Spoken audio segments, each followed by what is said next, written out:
Allegiance.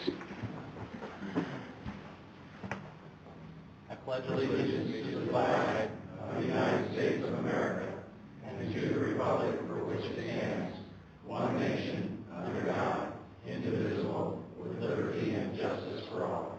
Please remain standing for invocation tonight by Elder Chip Aker from Four Peaks Community Church. Welcome, Chip.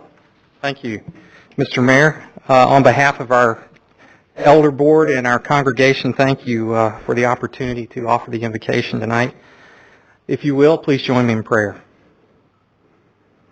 Our God, we come to you to ask for your favor and your blessing upon our leaders, upon everyone in attendance here, upon the business for which they gather, and upon the people that they represent and serve. We come to give you thanks for our town, our leaders, our country, and the freedoms we enjoy in this great land. As we put our hands and our hearts together for the business that's facing our town council, we're asking you to speak to our hearts, that our actions might conform to your will, and that we as the people of this town might enjoy the best of your blessings.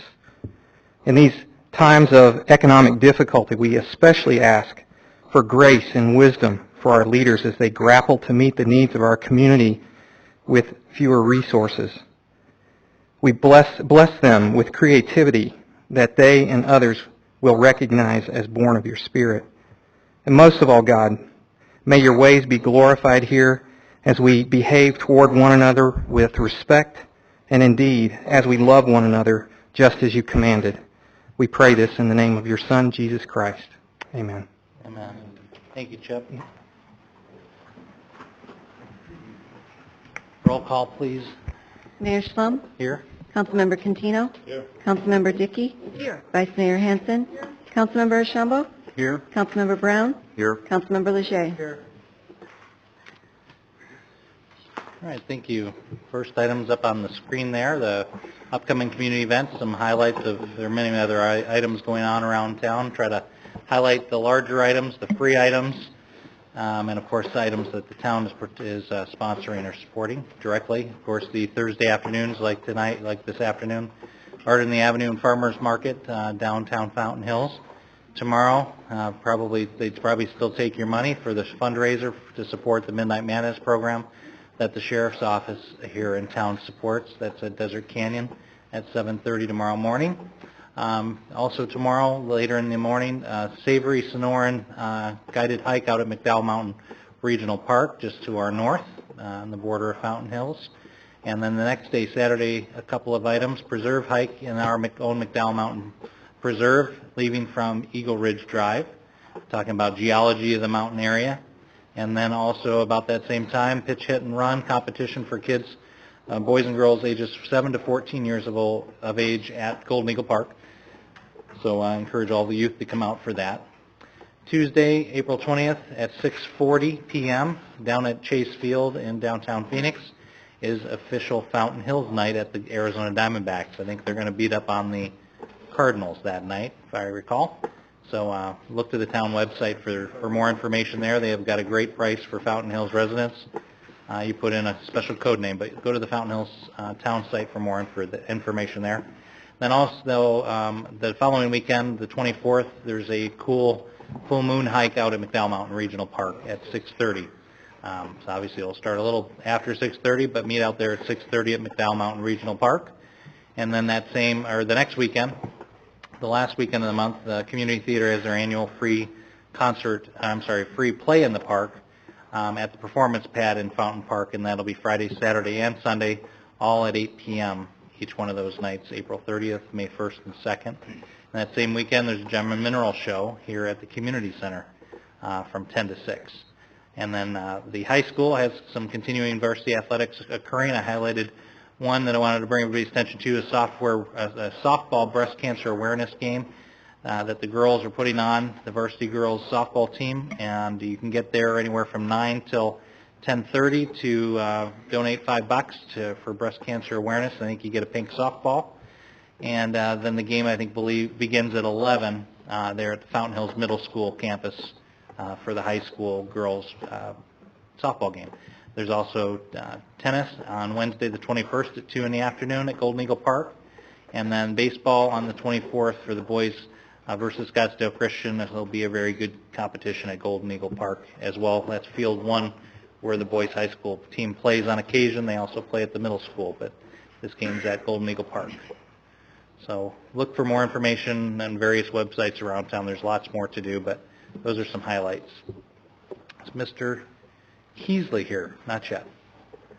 Not yet. We're going to hold off on the next item. If we see Mr. Heasley show up, we will address that later on in our on our agenda. So now we'll go to call to the public. Do we have some speakers? Mayor, we have three cards, Boyce Baldwin and Brad Rion. All right, come on forward and speak into the microphone if you gentlemen would, so they can hear you on Channel 11. And welcome. Welcome, thank you. Mayor Slum, distinguished council members, I'm Boyce Baldwin, president of the Fountain Hills Cultural and Civic Association. This is Brad Roon, the chairperson of the Community Chorus Board, and we're here tonight really just to make you aware of fee increases at the community center that were put in place a few months ago. But the Community Chorus was insulated because the contract was signed for a year's period. So we were insulated from the fees until recently, and the full ramifications of those fees are now hitting us. And essentially why we're here tonight is that the fees, although we want to be very loyal to the community center, we've always thought the Community Chorus belongs there. But the fee increase essentially takes us from our practice nights of 3 hours per night, once a week, used to be $40. That same time period will now be $90, more than doubling the actual budget that we have in our I've lost words. Yeah. So that is, we just wanted to make sure that you are aware of what these fees and the ramifications, and that they are, forcing a solid member of the nonprofit community to go out and look for other venues that will still fit within our budget. A little bit about the Community Chorus, some history. We've been a resident of the community center since it opened, holding practices and concerts there. Chorus has been a part of the community for 19 years. We just finished our 19th year. We're planning a 20th anniversary celebration as part of our concerts for next year. Community participation. In recent years, we've had as many as 80 singers in the chorus in any one session. And concerts, which we hold twice a year, a series of concerts twice a year, draw approximately 500 people per session from the community and surrounding neighborhoods. So ultimately, the effect on our budget takes it from $940 under our last contract to $2,070 if we were to sign the new contract. And I understand the tough situation that everybody is in, and every night and every time you have a meeting, you are faced with people who need and want money or projects. But if nothing else, we just wanted to make you aware of this situation, and thank you for your time. Thank you, Ms. Baldwin. Thank you, Mr. Roon. Councilmember Brown? Oh, Councilmember Brown. Thank you. I received 30 emails about the music at Grapables, and I read and understood each of the emails. And this isn't about small businesses in difficult times. This is about being considerate to your neighbors. I'm a small business owner, and I could write an entire library about hard times in Fountain Hills. And also, please note that when the extension of premises vote came about, I did vote to approve it in total support of what they were after. My wife and I live 225 yards away from the back door of Grapables to the back door of our home. And when the band struck up, we were forced to close our patio door just so we could hear our own TV. And unfortunately, this was by far the worst episode of the band. And no, I did not file any complaints and won't file a complaint. But the loud bump, bump, bump that came through our home was no different than the ultra-large woofers that sit in the back of the trunk of cars that drive down the road, and when you're parked beside them at the stop sign, you can't wait to get away from them. Only we couldn't get away from it. And it was truly, truly ridiculous. But there are solutions for this. You know, let's set the band up so the speakers are facing west into the building. And if that's not enough, let's turn the amplifiers down so it doesn't just annoy everybody in the entire neighborhood. Or put the band inside. Put the band inside, and if that's still not quite enough to keep the noise from penetrating clear across the lake, turn the volume down. But for goodness sakes, be respectful to your neighbors. Thank you. All right. Anyone else from Call to the Public? Yes, Bob Dose. Thanks.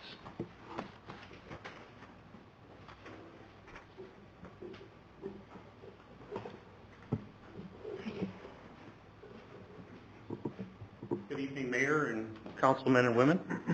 I'm a merchant at Plaza Suites, Fountain Suites, and I represent most of the views in the area. I have been in Arizona for 34 years. I have had 11 stores in Arizona, 2 in Tucson and Foothills Mall and in Park Mall. I've had 2 stores in Fiesta Mall. I've had Metro Center, Biltmore Fashion Park. I was selling goods to Gail Gridley when her son was an infant. I've been out in Arizona for a long time. I think I understand this town quite well, and I've operated the Cart Smart store and the post office here for 2.5 years. The last 4 weeks has concerned me greatly that we start talking about taking the fountain down to 5 minutes. That's a misunderstanding of this community. This community is beside the fountain. Ruth, that works for me at the post office, came to Fountain Hills 36 years ago because she saw the fountain coming down from Payson. And she lives here and has lived here every moment since. It is not an asset, or it is not a liability. The fountain is an asset. We don't put color in it often enough.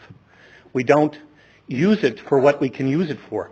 If we run it all the time at important parts of the day, not only will we gain more business, there'll be less homes empty, there'll be more businesses that succeed, there will be more tax revenues coming from my store and all the other stores along the lake. I think that I've asked my landlord to contribute to changing the color of the fountain on Valentine's Day and maybe the day after Thanksgiving when we should be competing with those stores in Scottsdale. Maybe we can't run big ads, but we can be different. We can have a green fountain or a brown fountain or something. It is ludicrous to me to think that we would cut back to 5 minutes. I'm by the fountain 8 hours a day, and I'm in my store very often. I hear the disappointed German woman that comes in and says, it didn't go off, it's 12:05. And I say, well, you know, sometimes it doesn't go off because it's windy. They don't like that. They want to take a picture. They're out there on the back patio all the time, lining up their cameras with the picture and the fountain. And we can't let that asset go away. We will become weaker if we don't use it. And we should learn to use it more efficiently. Maybe we need to put sun panels on the pumping station and pay less money. But that should be a budget item that should not be cut back. It should be strengthened. There were 3 items in the paper this last 3 weeks that irked me. I can't tell you anything else other than that. The second one was my landlord telling me, well, this wasn't in the paper, my landlord telling me that he could not lease the coffee shop back to a coffee shop because there wasn't enough parking. There's never a problem in our parking lot unless the fairs are on. Those are the only 2 times of the year where we have a problem parking. My store should be the worst offender because I have a post office and we have literally 250, 300 people a day in there sometimes. And If you would make your one more point since you're out of time. okay, the last one was the music. You know, he's an important business guy. He's a good business guy. He does care, and I'm sure he'd like to solve it. I have some petitions that I had signed. One about keeping the fountain on, and it's 99.9% to keep the fountain on at least. And the other one's about the parking, whether they agreed or disagreed. There was enough parking spaces. And I thank you for your time. Thank you for coming. Thank you. Anyone else with the call of the public? No, sir. All right, thank you very much. All right, council, move on to the consent agenda. I'll look for a motion to approve the consent agenda. So moved. Second. All right. Roll call, please. Councilmember Dickey? Aye. Mayor Schlum? Aye.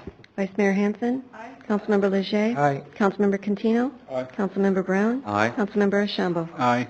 Mayor 7-0. All right, thank you much. Now move on to our regular agenda. First item, number 5, is a consideration of accepting the loan and placement of a sculpture titled Power of Thought. Welcome, Mark. Thank you, Mayor Slum and members of the council.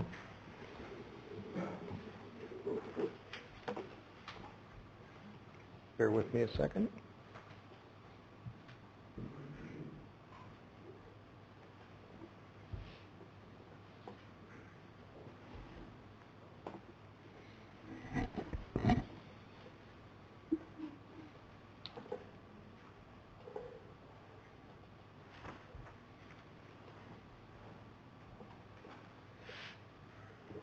I think it's on the bottom left part of the screen.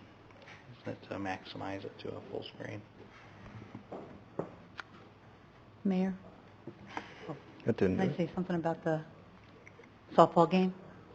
Okay, yeah, well, we got an opening here. Okay, Would you- the $5 for the pink balls there's, I think, over 20 businesses in town that are going to give discounts, and I think it goes through July, or at least partly through July. So if you have it, you're going to get, and it was in the newspaper how many, and I also wanted to mention I'm going to throw out the first ball. So I'm really looking forward to that, and my niece is going to give me lessons. You better represent us well. Thank you. Appreciate your patience, thank you. You have before you a consideration of acceptance of a piece that would be on loan to add to our items that we have for public display. It is a piece entitled as a bronze sculpture, The Power of Thought. It has a purchase price of $59,000 with a 10% or $10,000 down payment to be paid from the funds of the Public Art Committee. They have agreed to take this on, the balance to be paid 18 months after delivery of the item. They would be engaging in a fundraising effort to secure the remaining balance of $49,000. Because this is an item that is fundraising, according to our policies, there are no funds obviously being used that are town funds for either the acquisition or the installation of this particular piece. That would be also included in the donation that they would be receiving to support the project. And then lastly, I wanted to emphasize the fact that there's a cost of insurance that is $254 annually. And both the chair of the Public Art Committee, Sandy Thompson, and Jerry Miles from that group are here this evening if you have any questions of them. All right, thank you. Council, look for a motion to accept the loan and placement of the sculpture titled Power of Thought. Second. All right, discussion or questions for Mark or the Art Committee? I have one regarding the location, the placement location, Mark. The if it's going in that circle, is that the big circle that we've talked about doing pavers Yes, or doing the center of the courtyard sunscreens there. and- We raised the concern, that similar concern with them, and also the fact that there are a number of utilities, a severe number of utilities around underneath that particular area. The placement, I'm glad you brought this up, Mayor Schlum, the placement of that is temporary, with the understanding that they are on loan for a base that will go under it. So the original installation will not take place permanently at that location. That'll give us a period of time, some 18 months after the piece is commissioned, to determine where the appropriate location for that piece to go. So this is just a temporary location because there are utilities there and because we know that the final disposition of that circle has not been decided yet, nor is it one of the sites that was originally proposed for placement of a piece there. Okay, thank you. Any other questions? Councilmember Contino? Thank you. Do we know what the weight is of this?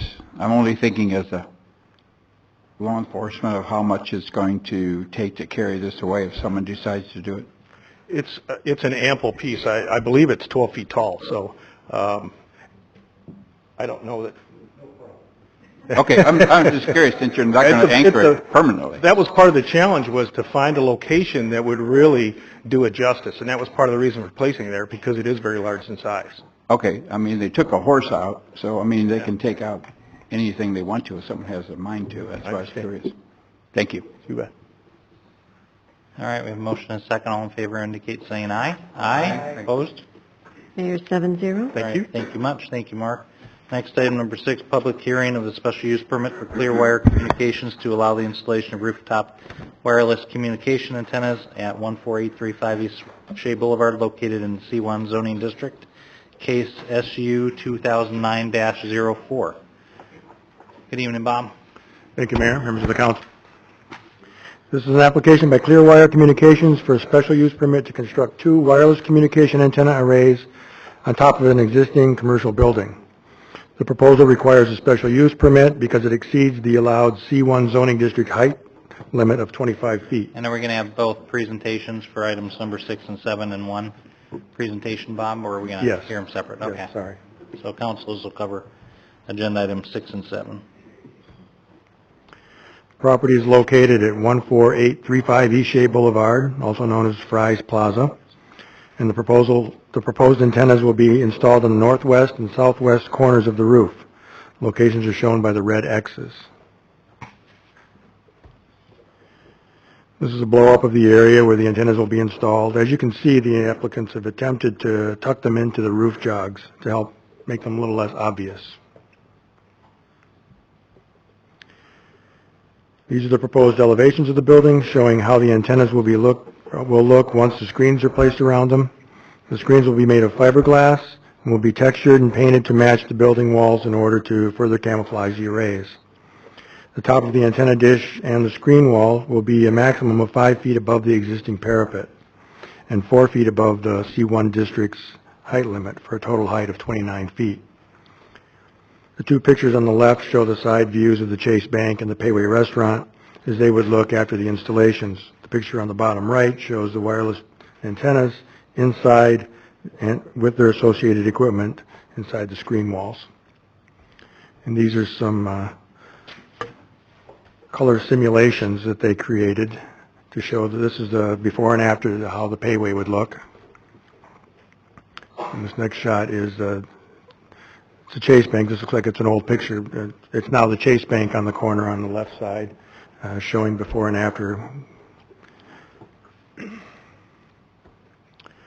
Staff recommends that the council approve the special use permit for the 2 rooftop wireless antenna arrays as described. That concludes my presentation. The applicants are here, and I believe also some representatives from the HOA are here if you had questions for them. All right, thank you. Look here at the item. First, any questions for staff or the applicant? Councilmember Hanson. Bob, could you address the sanitary district's concern? Yeah, their concern was smell. Yeah, that came up during the Planning and Zoning Commission hearing as well, and the applicant said that the way that the screen walls are placed around the antennas, there's about a 1 or 2 foot gap underneath, so there's plenty of airflow around that, so that there would be no, I guess, opportunity or reason for any kind of odors. Yeah. That the odors will get trapped. Right. Inside. Thank you. I think I missed that item. Can you talk about that one more? Was that because of the vents on the roof, Councilmember Hanson, or is that Bob? And that they've had odor problems around there before because of the grease traps. Okay. They're right above the restaurant. Okay, thanks. Councilmember Contino. Bob, can you answer me, is this going to cost the town anything or ever cost the town anything? No, this is not a town project at all. This is wireless communication. This is a private corporation. Okay. All right, thank you, Bob. I'll look first for a motion to approve. I'm sorry, Councilmember Brown. Sorry Mayor, about that. one other question. What do the antennas actually transmit and receive? Is it a... These are for wireless computer Oh, thank you. communication. So I guess they send and receive data. It's not a phone system, in other No, words. it's not. It's a data system, okay, thank you. Anyone from the public on this item? Mayor, the applicant, Gretel Keen. All right, thank you. Actually, do we do this during the public hearing? Do we do this during the public hearing? Thank you. Gretel, you want to come forward and share anything you wish? I don't think we have any questions, at least right now.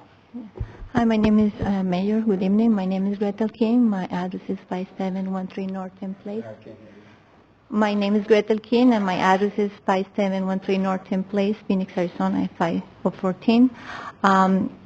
I wanted to thank Rob for the presentation, and also I wanted to inform that we talked to the Homeowners Association, and we tried to make sure that we kind of comply with some of the requirements that they have. And I don't know if you have any questions. All right, thank you, Gretel.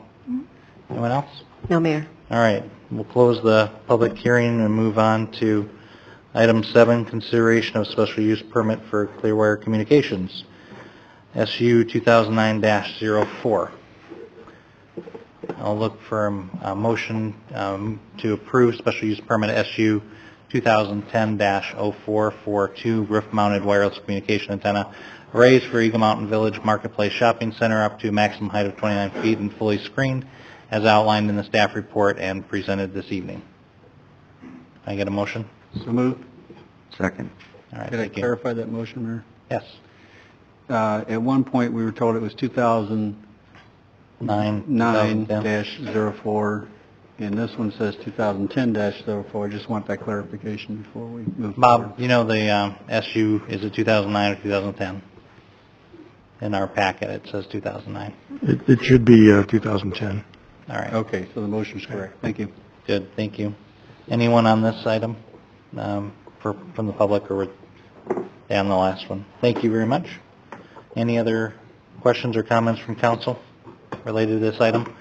The enclosure, unlike most wireless systems that we're used to, seem to have the antennae on the outside of the structure that's built. These are on the inside of the structure, so it does look like an extended parapet. So it looks, although it is higher than what the regulations allow, this will allow it to be higher, but it's not. It doesn't appear to be obtrusive to views, in my opinion. So it doesn't look too bad. So we got a motion and a second. Any other comments or concerns? All right. All in favor indicate by saying aye. Aye. Opposed? Mayor, 7-0. Thank you. Item number 8, discussion, thanks Bob, discussion with possible direction to staff relating to participating with the Fountain Hills Youth Substance Abuse Prevention Coalition in the drafting of a social host ordinance. Who are we hearing from here from staff? Is this Rick? Rick? Thank you, Mayor. Several weeks ago, we received a presentation that included some discussion about social host ordinance, and also received some information regarding the situation in Fountain Hills with regard to substance abuse and a number of other issues. Left there, staff was wondering what the council's intention was with regard to staff follow-up to that discussion. That's all. Okay, good. Do we have anything that the coalition wishes to share during this period of time? Carol, want to come forward? Do we have anyone from the public on this item at all? No, Mayor. Okay. Welcome, Carol. Hello, Mayor Shlom and council. I'd just like to update you with kind of the background that's been occurring, and I think a really important piece of passing any kind of an ordinance like this, a very responsible piece, is to make sure that all the people who would be involved, such as the town prosecutor, such as the administration of the schools, are on board and kind of looking at the different ones that have been passed throughout Arizona, and making sure that the problems that have been seen through law enforcement are being addressed. So just conversations have been occurring, and our town prosecutor has worked with the coalition to come up with some different ideas that, just from support from the coalition basically, and the next step from the coalition's perspective would be an understanding if this is something the council would like to move forward with in planning, and the part that the coalition then would do is get the sectors of the coalition, the 14 different sector leaders together to talk about how you move forward in understanding how to prepare the community, how to work with law enforcement, how to make sure that if this were to be passed, that it would be very successful in what we're trying to do, which is reduce substance use among our youth. Thank you. Okay, thank you. This, again, item is for discussion and possible direction to staff. We're not looking for necessarily action here tonight, and we're not reviewing any ordinance, although in the packet there was information included in the packet from, I can't remember the organization, Carol, that put that packet together on social horse ordinance that we originally saw 2 months ago. Thank you. Yeah, out of the governor's office. Okay, there's that had information and related to some other ordinances that were placed around there. But from my perspective, we're looking at the coalition to, in support of the coalition, for the coalition to vet this out, for them to talk about this item amongst their symposiums and different opportunities. I think there's been some work done all without town dollars involved at this time. I think you mentioned the prosecutor perhaps has done some work gratis as his part of working with the coalition to talk about ordinances, but we're not here to address the ordinance here yet tonight. This is for discussion to see, to understand where the coalition is at. Any other comments from the council at this time or questions? Councilmember Dickey, hello. Sorry about that. Thank you, Mayor. What do they need from the town, or are we waiting until we sort of hear what all the stakeholders come up with in order to which direction to go? In other words, this item seems to be looking for something. I'm not sure what, from our point of view, that would be. Rick, can you, or tell me, go Councilmember Hanson. I think the purpose is just to get the feel if the council's even interested in the coalition going forward and discussing this. Okay. Isn't that pretty much it, Carol? I mean, because if the council just said, we're not interested in this at all, we don't even want to talk about it anymore, then it would be kind of silly for them to put more effort into it. Okay. So we'll get some, if council wants to give some feedback related to that, I'm not sure if we all understand what the ordinance, the effects of an ordinance would be, nor do we perhaps understand what the ordinance would necessarily look like, or at this point you have to give some real good feedback. But Rick, was there anything you were looking for from council tonight? No, just to clarify whether, as we left the last discussion about this topic, whether we were also leaving some expectations on the part of the council relative to staff involvement or actions that we were not picking up on. And just needed a clarification from you in which direction, if any, you wanted us to go in, so that at some time in the future we weren't asked what we had done to follow up on this, and we would have to embarrassingly say that we had done nothing. All right. Well, my thought is here that this is we're obviously been a part and supportive of the coalition's efforts, largely to keep our teens safe and to mitigate their use of substances that'll be dangerous to them. This is just one element of that. But how to progress, I would personally, and probably not unlike most of the council, like to make sure that this remains in the hands of the coalition, that they massage it and work with it and come forward with a plan that they think would be best with that coalition, and getting input from all these different sectors that are a part of that team, including law enforcement and the prosecutor, the sheriff's office, and others, to make sure it looks like something that they think would have benefit, come forward, explain what the benefits would be to council, and then have us consider moving on an ordinance. That's generally what I was thinking, but Councilmember Hanson. And I think the only involvement staff would have at this point is any of them that have already been involved in the coalition and attended meetings. And if they're involved in any of the sectors, they would be part of the discussion that would be taking place. Okay. That's very clear.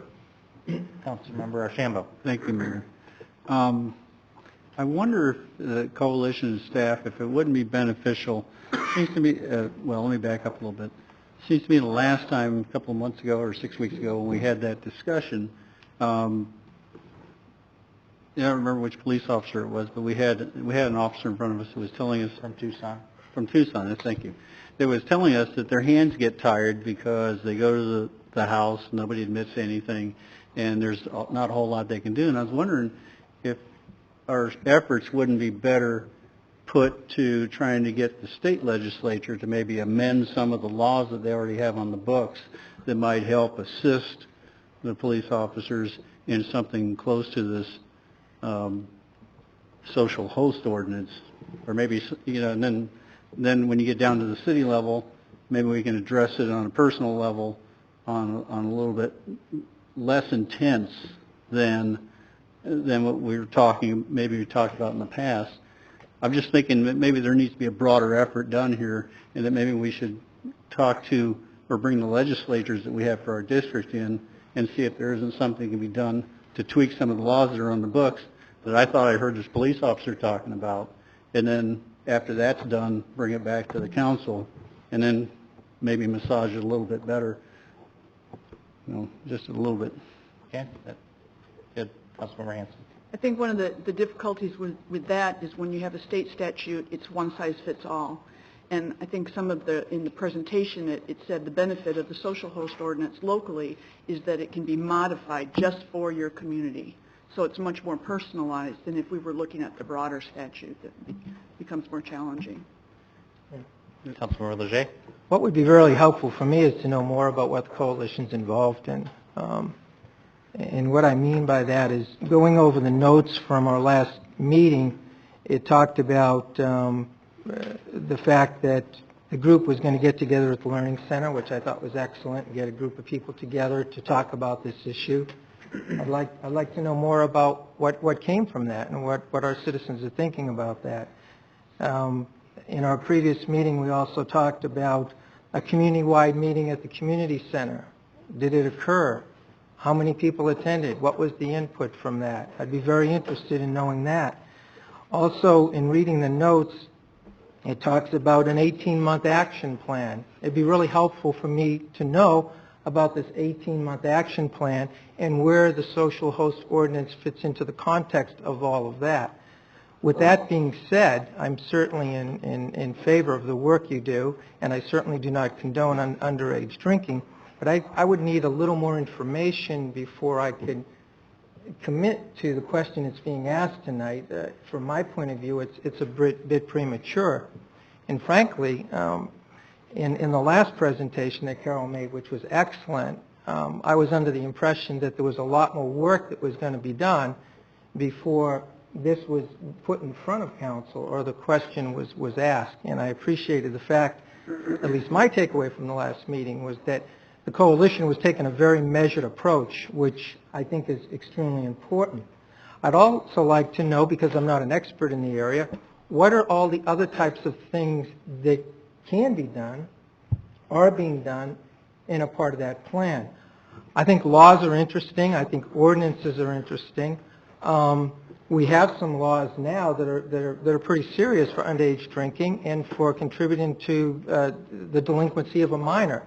And I hear from law enforcement and from the court system that those are hard to implement. But despite the fact that we have laws in place and ordinances in place, people continue to disobey the law, which tells me, as Carol's educated us, it's a much more complex process. So I need to have a better understanding of what the pieces are. I'm not suggesting that this is feel-good legislation, but I want to make sure if I move in this direction, I have a better understanding of what all is part of the work to prevent. To me, an ordinance and a law is a deterrent. It doesn't necessarily prevent from what I've seen in other activities.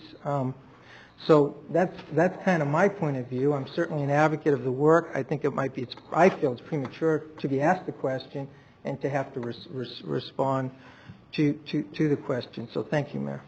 Thank you. Any other comments? Brick, do you have enough from us, or would you like some additional feedback? No, it's very clear, thank you. Okay. Thank you, Carol. Thank you very much.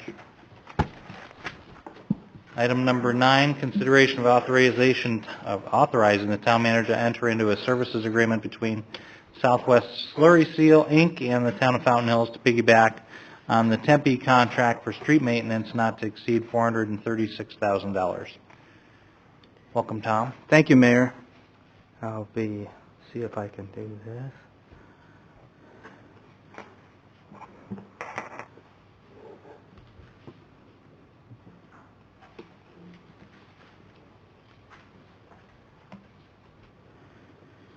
Thank you, Bev. Tonight we're here to request consideration of authorizing the town manager to enter into a services agreement between Southwest Slurry Seal, Inc. and the town of Fountain Hills to piggyback on the Tempe contract street maintenance not to exceed $436,000.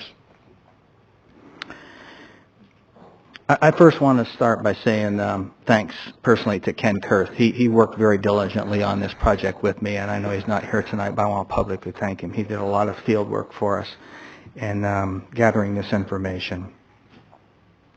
Staff has been exploring different products to perform street maintenance and still maintain our pavement quality index. That's the PQI. The PQI comes from the Stantec report. You may recall that we gave that report a couple of years ago, explaining what the ratings are on the pavement. During this process, staff has networked with various municipalities and talked to companies that perform street maintenance. This year is rather unique since the PQI ratings in these two zones, 4A and 4B, are much higher than in other zones in the past years. This is due to the fact that these areas do not have paved streets as old as previous zones, and the vehicle activity is less. You may recall that our degraded zone, that was a classification that we have in the pavement management analysis, as identified in the Stantec report, is rated between 70 and down to 40. In other words, a street with a 100-point rating would be a brand new street, so it decreases as the numbers go down. However, some of the streets in Zone A and B are in the high 70s to the low 80s. Staff does not single out streets during the evaluation process unless the PQI rating is so low that mill and overlay is necessary, in which case we would be presenting that to you tonight, but we're not. At the same time, having streets over 70 rating does not indicate that we should be doing a do-nothing mode. We look at the overall ratings that best serve the zone and that will withstand the activity for the next 6 years when we return to this location in the rotation program. You'll see that on our map here that we have zones 1 through 6. Zone 7 are the main arterials, which is Palisades, Fountain Hills Boulevard, Saguaro, and Shea. And so we're talking about tonight just the areas of Zone 4A and B we're talking about here. After exploring the PQI ratings and talking to other municipalities, staff believes that zones 4A and B have ratings where we can consider treatments that require less than a slurry seal application. It is our recommendation to apply a tire rubber modified surface seal, known as TRMSS, which will provide adequate protection, raise the PQI ratings long enough over the next 6 years, and that's important to remember. We're looking for something that's going to last till we come around the zone for the next process. This will also rejuvenate the existing surface. Please review the attached map. As I said, note that staff is not requesting this for all streets, but for approximately 74% of the streets. So that there are areas in this zone, up in this area and up in this area right here, that probably would get slurry seal. And I'll show you that map in just a second. The town's savings utilizing TRMSS instead of slurry seal is over $330,000, which provides street maintenance for both zones A and B and maintains our level of service for this area. Not only is the level of service maintained, but it provides assurance that if oil prices increase as we are told, we will have a significant savings recognized this fiscal year and next. The $330,000 may be a little confusing. What I mean by that is the savings that we're getting by this application in Zone 4A actually pays for the work in Zone 4B. So let me change this slide. This is a larger scale of Zones 4A and B that we have. You can see that it involves from Palisades over to Fountain Hills Boulevard and from Shea Boulevard North all the way up to the northern end of this project for both zones. Some of this may be hard to read. The crack seal is also a part of this project. You may recall that we do not have a crack seal machine any longer. We outsource that process. We're actually saving money in that process, so we did not buy a new crack seal machine, and this will be our first year at having another company do it. This is also a part of that contract that we're piggybacking on with Tempe to do the crack seal work as well. So that's shown in the dark orange in all the streets that we'll be crack sealing. This picture is a total analysis of both zones 4A and 4B. The yellow that you see is the TRM SS, which is the seal coating, and the blue areas are the slurry seal.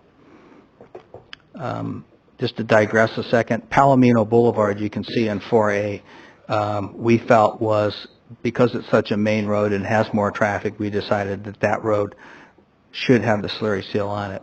As well, we saw some areas in 4A and 4B, some streets, and right here, they were degraded enough to the point where the PQI ratings were low enough that we should perform this application. We've been trying to come up with innovative ways to save the town money. We did a lot of exploring on this. We thought, here's an opportunity in this area that we can save the town money, we can maintain that level of service, and we're very happy to present that for you tonight. I'm going to run through the options that are up on the screen, and feel free to stop me at any point if you see confusion on these options.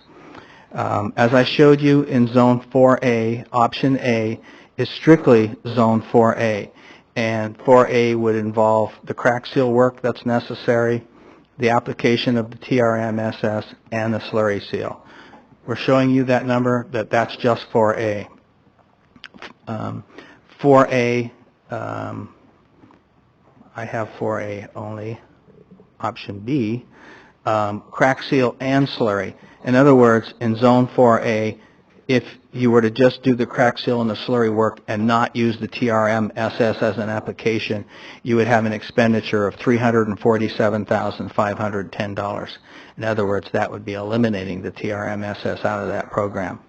Option C, which we believe is the best, and we recommend this program, to do Zones 4A and 4B for $420,863.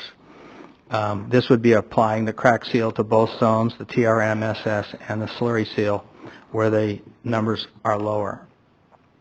Keep in mind that what I wanted to also show you was that the funding sources do come from HERF and from CIP. You can see the two numbers there. The total budgeted amount that was approved in the fiscal year budget was $456,000. We're asking for an approval of $436,000. That's slightly over the 420. There's about a 3.5% contingency in there because as you spray these applications, it could be a little less, it could be a little more. We can possibly beat that number, but the $436,000 is a not to exceed number that we would put in that contract with Southwest Slurry Seal. That's about it for me. I'll be happy to answer any questions. All right, thank you, Tom. Anyone from the public on this item? No, Mayor. All right. Let's have discussion. Councilmember Contino? Thank you. This is the rubberized that you talked about, right? Yes, sir. This does have a rubber modified application. In other words, it's not similar to what we used to do in plastic seal. It's a more quality type product. It should quiet things down. Longer lasting. And is longer lasting. But it's not, if you're referring to a rubberized asphalt, no. It's not. It's just that, yes, right. There is. Do you have the, you came up with the figure of 420. Is that a figure that they gave you, or how did you come with that figure? I came up with that figure by taking the square yards that we had in both zones and looking at the streets and looking at the PQI ratings and seeing how much need to be crack sealed, how much need to be slurry sealed, and how much needed the TRM-SS application. And those are square yard numbers that we get from our CAD operators, so they're very close. Okay. How long is the bids good for when you go out to bid that? And when will you bid it? That depends upon how we write the contract. We typically write the contract for a 12-month period, which is 1 year. We like to do that. Possibly we can get 2 years out of one contract. We haven't been doing that in the past. How do you lock in your price? The price is locked in because of the Tempe contract. That Tempe price is set because Southwest Slurry Seal, they had bids, they had a bidding process they went through in Tempe. So we would be piggybacking on those prices and guaranteed those prices. Are we close to the 420? We are close to the 420 because our number is 436. That's the number that I used, but again, I'm requesting the 436 because that's a not to exceed amount. That gives me a 3.5% contingency in case I run over with one of those applications. Okay, thank you. Tom, related to that item, since you guys have moved away from the Mojave and some of the other kind of piggybacking type models of that worked in the past, that you've really benefited now from going to bid. How is this one different? Why are you in favor of piggybacking this contract versus doing what you've been really successful at over the last year in cost savings by going to bid? What's the benefit of this one? Mayor, I believe that we will benefit because we are getting a price from someone that already took that out to bid. We actually have been doing piggyback projects through Chandler and through Scottsdale in past years. It's been happening in the last 3 years, and we've been successful. The reason that we like to perform in this manner is because the contracts that they have for larger cities and towns are of much more amounts, much more quantities. But when we talk to the contractor, he will honor these prices even for our community on smaller amounts.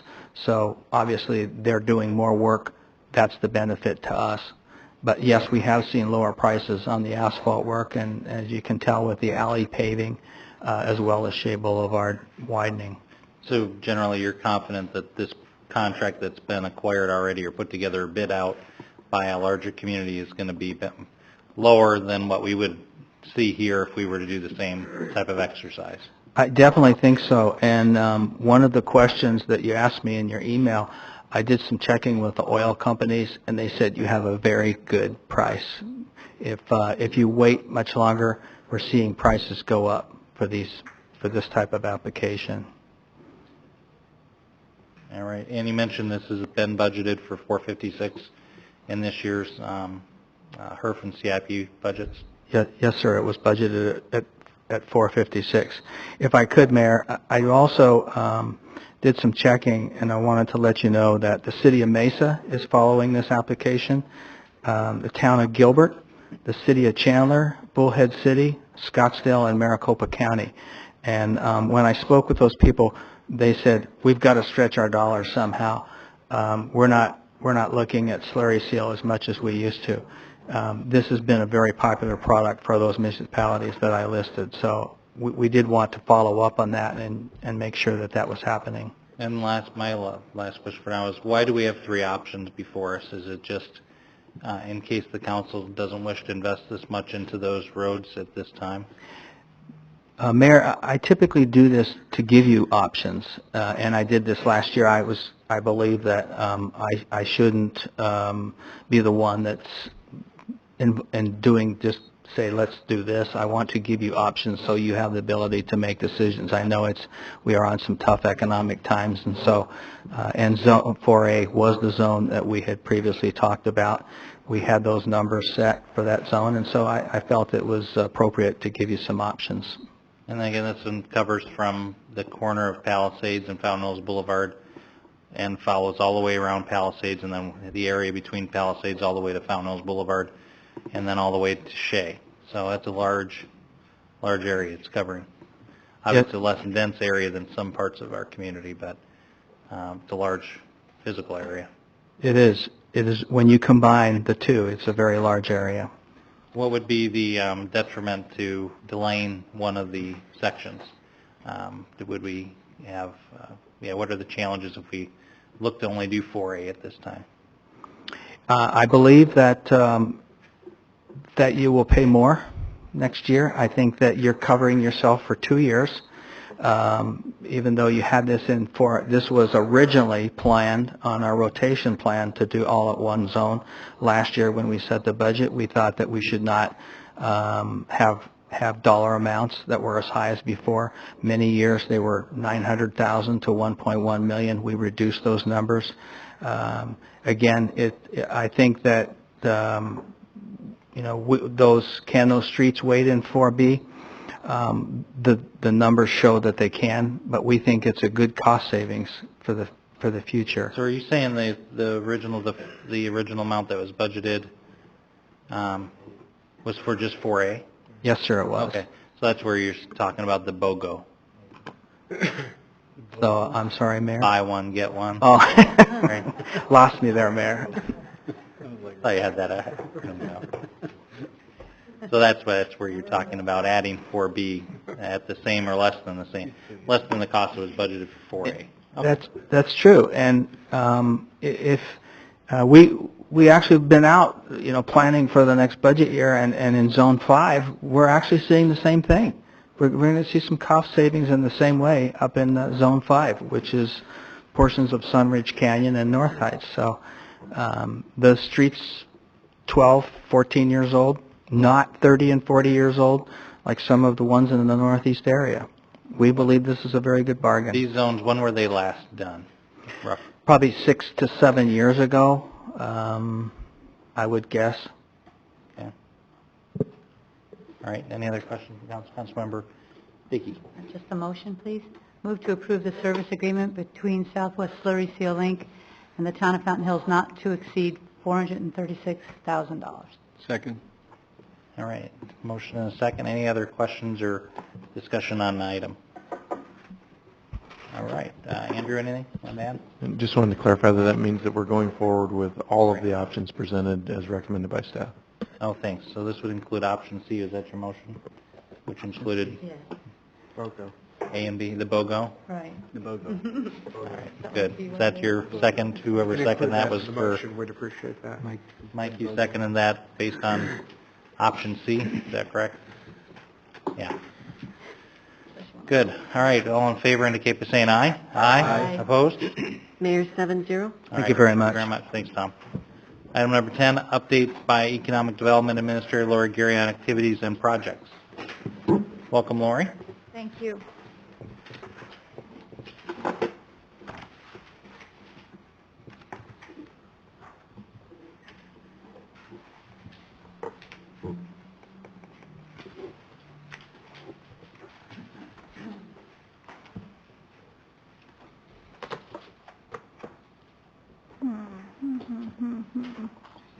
Where's that button at? Where is that button at here? Oh. Got it. Thank you. Good evening, Mayor Schlum, Vice Mayor Hansen, and members of the council. My name is Lori Gary, and I'm the Economic Development Administrator for the town of Fountain Hills. And I've been asked this evening to give an update on some of the economic development activities that have been taking place, discuss some of the activities, discuss some of the progress on those activities. And so this evening what I'd like to do is talk to you a little bit about some of the major things that have been going on that I've been working on. and some of the team members on town staff have been working on. I also want to highlight a little bit about some of the activities, some other activities that are going on other than the major things that I've been working on.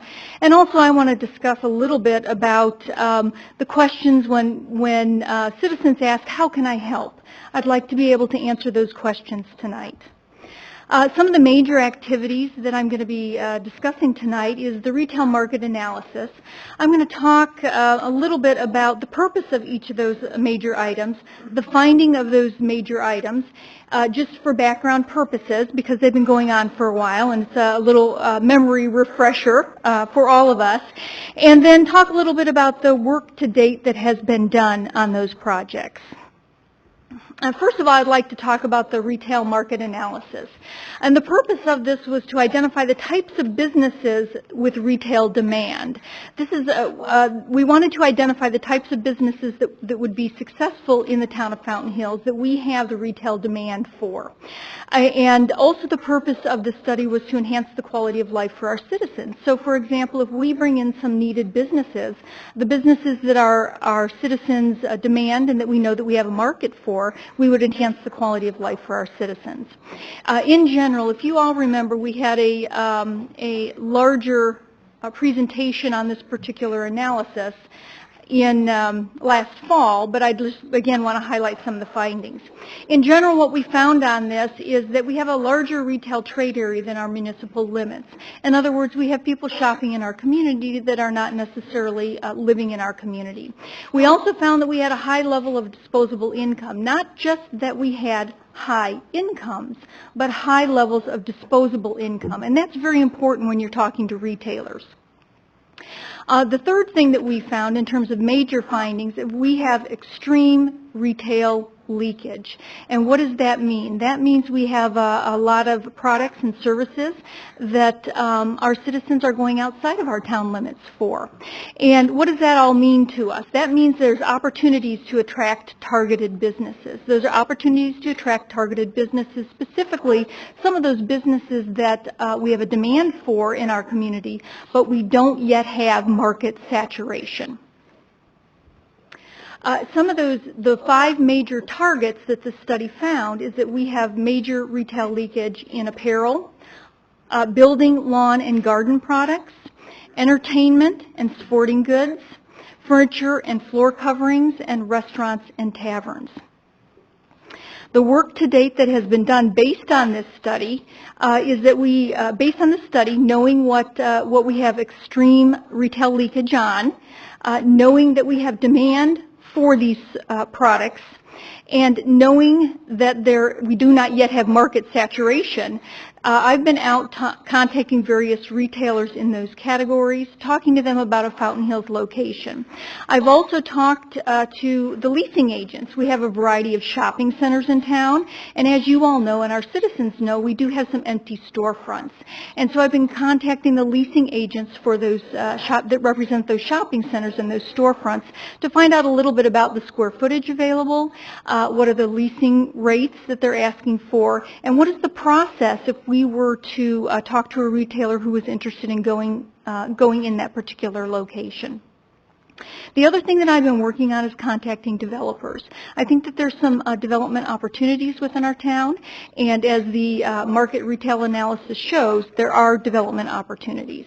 So I've been contacting and speaking with developers about those opportunities and about what this market has to offer. The other thing that we're currently working on is developing a synopsis of information. This particular trade area analysis is quite large. It's about a 50 or 60 page report, and when we talk to retailers, we want to be able to give them a snapshot. We want to be able to give them a hook. What is it that's going to bring them into Fountain Hills? And so we want to do a synopsis, give them the hook, and then when they are interested in our area, we can present the entire report to them so that they can synthesize it. And again, we are looking at developing, we have a lot of this information already, an inventory of available retail space, so that when we're talking to retailers, they say, I need X many square footage, and what places do you have that meet my criteria, so that we can quickly give them the information that they desire about square footage and potential locations for them in Fountain Hills. I do also want to point out that this entire study is on our town website right now, and it's under the economic development section, and it's called 2009 Retail Market Analysis. So any of our current retailers today, any of our current merchants today can also use this information to help target and better aim their audience. The other opportunity that we've been working on is an event analysis. This actually came about when I was talking to some of the local merchants and also talking to our internal staff. And I was asking questions like what sort of events are taking place, and how do we help our local merchants tap into the people that are coming into town? And then how do we as a community, and particularly for town events, how do we outreach and target for specific events, because not all events are the same. For example, our extravaganza has a different target audience than our Ballet Under the Stars. And so we were trying to get our arms around that. And working, first of all, we worked with a variety of different people on this internally, and particularly with the Parks and Rec Department, so I'd like to thank them for their help. And also Mayor, the Youth Council was extremely instrumental in helping us gather this information, so I really appreciate their efforts. The purpose was to determine the socioeconomic profile of the attendees. This was to better assist our local merchants with to target their advertising and specials, and to better target event advertising and outreach. I'm just going to give you general findings of what we did here. In general, we just did 2 events just to see what the outcome was, see what the analysis was, and to see if it would help our local merchants. In general, the findings were for both of the events that we evaluated, 30% of the attendees were from out of town. In general, the Oktoberfest had a younger audience. Ballet Under the Stars, in general, attracted more female attendees. The Oktoberfest was more of a 50-50 split between males and females, but Ballet Under the Stars was largely a female audience. Ballet Under the Stars also tended to have a larger group size and more children that went to that particular event. The work to date on that, we've got all the data entry completed. We have some draft reports done, and the synopsis of that is underway. What we also, when this is finished, we'd like to disseminate that information to our local merchants to help them understand the target audiences, the people that are coming to these events, and so that they can perhaps take a look at their products, their merchandise, their services, and reach out to those attendees in regards to the products, merchandise, and services that they may have. And the other thing that we would like to do when we're finished with this is put those findings on the website, and so that anybody, whether they're current local merchants or people from the outside looking at targeting particular audiences that would like to come in, that they have that information. The other thing I'd like to share with you is a little bit about the Google Fiber for Community projects that we worked on. As a bit of a background, in February, Google announced its plans to launch an experimental network, and they requested information from communities that were interested in being a test market for their experimental network. Actually, this opportunity came about through several citizens. I had contact with a couple of citizens. The mayor also had contact with a couple of citizens who said, why don't you all, the town of Fountain Hills, take a look at this and see if it would be something that we would like to throw our hat in the ring for. I did take a look at that. I felt it was very worthwhile for us to pursue, and so I put together a team of people to work on this. There's an application that needed to be filled out, a lot of research that needed to be done.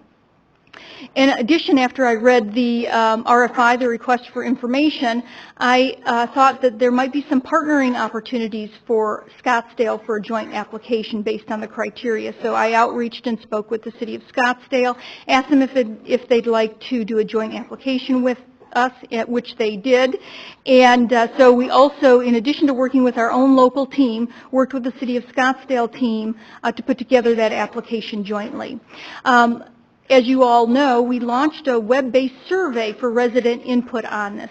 One of the criteria for this particular application was for our citizens to give feedback. They wanted to know, was there community support for them to come in and use this as their test market or not. And so we launched that web-based survey, and I will just share with you, we had wonderful, wonderful input from our citizens. We had nearly 400 residents jump online, take that web-based survey. That does not include those citizens who jumped on the Google website directly and nominated our community. So we had outstanding residents' response, and we were able to then package that information and include that in our application. And so we pulled together information actually for 2 submittals. One was for the town of Fountain Hills only, which has gone in last month, and also we did a joint application with the City of Scottsdale. They were fabulous to work with, and I'd like to thank their team also. The findings, we actually have the findings of that web-based survey that we submitted with our Google application, and that has not been released yet. We do anticipate putting that up on our website when our new website is launched. The findings for our community survey was that most of our residents strongly supported our applications.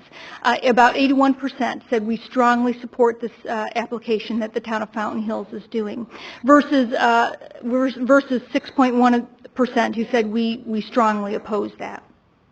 One of the questions we asked is, do you have any concerns about Fountain Hills being used as a test market? And 61% said absolutely, we have no concerns.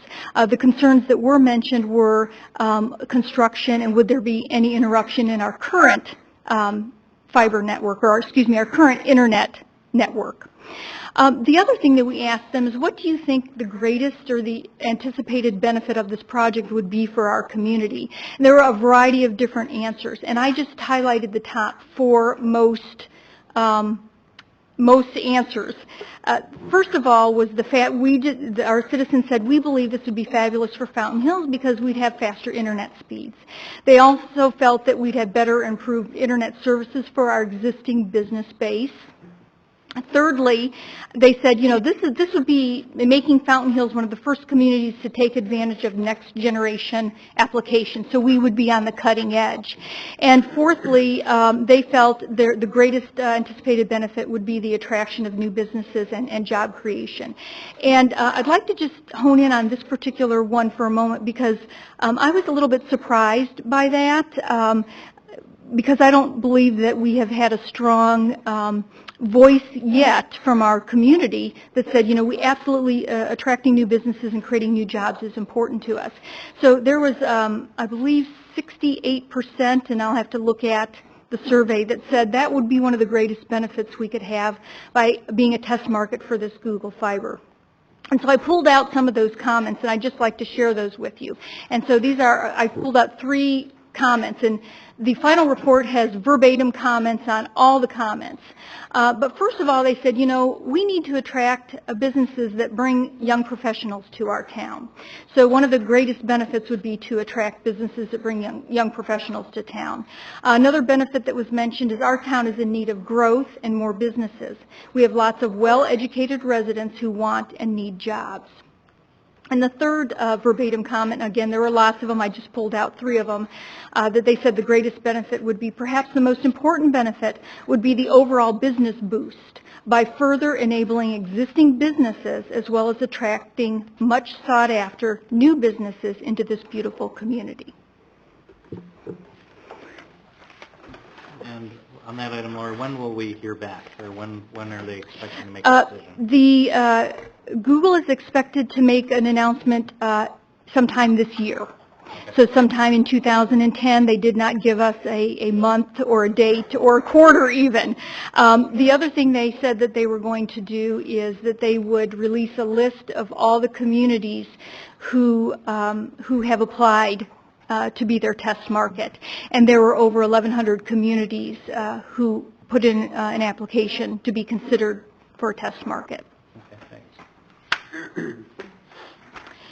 Another thing I'd like to touch on that I've been working on is the Downtown Vision Plan.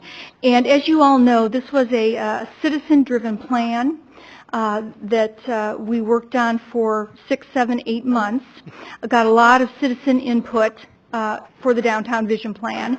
Also wanted to share with you and the public that it's a public-private partnership. And a little bit about the plan is the plan that was adopted. It actually divided the downtown into 9 districts. And the purpose of those 9 districts is to enhance the quality of life, create jobs, and increase the vitality of the downtown area. Specifically, once the Downtown Vision Plan was adopted, I actually did outreach to a variety of developers and actually spoke with 14 different developers about our Downtown Vision Plan and perhaps the development opportunities within Fountain Hills. I also talked to a variety of retailers to discuss various components of our plan and also to generate interest for investment in our downtown area. The most recent activity that I've been working on in terms of the Downtown Vision Plan is that we've just formed a Lakeside District project team, and where I just said there were 9 districts in our Downtown Vision Plan. One of those districts was the Lakeside District, and so we formed a project team to see what we can do about moving that particular district forward, creating some activity. That district has a variety of components, but the 3 major components in that district are the performing arts venue, retail component to it, and a visitor center component to it. Those are the 3 major components in the Lakeside District. And so what the Lakeside District project team actually has met twice. And the purpose of this team is to identify key issues involved in implementation of the Lakeside District. We want to take a look at developing and recommending options for resolving any issues that might be barriers to moving forward with what the citizens said they would like to see happen in the Lakeside District. And then once we have identified the key issues, we're developing recommendations and options. Obviously, we want to garner citizen input and feedback. They told us what they'd like to see in that Lakeside District. We've flushed out any issues, any concerns, any barriers to moving forward with that. We'll develop some recommendations, and we want to go back to the citizens and say, this is what you said you wanted. Here's some of the things that we have now put on paper, the plans that we put in place. What do you think? And then we can adjust and be flexible on that based on the citizen input and feedback. And of course, we want to come back to the council to share that information with you all also and get your direction and feedback, and with the ultimate goal of developing a request for proposal in that particular district. So we anticipate working from now until September. We have a deadline of September to pull together all the key issues, to get citizens' feedback, to get input, to readjust if we have to readjust, and then come back to you all and get your feedback and input, and ultimately and hopefully develop an RFP to put out to developers to start moving forward with that part of the plan. Other activities that I've been working on, I just wanted to share with you. I know one of the council goals is to outreach and work with various community organizations and state organizations. These are not in its entirety the groups that I'm working with, but I did want to share with you that that I understand it's important for you, for us to partner with other organizations, and so I'm working with the Town Center Group, which is our downtown merchants.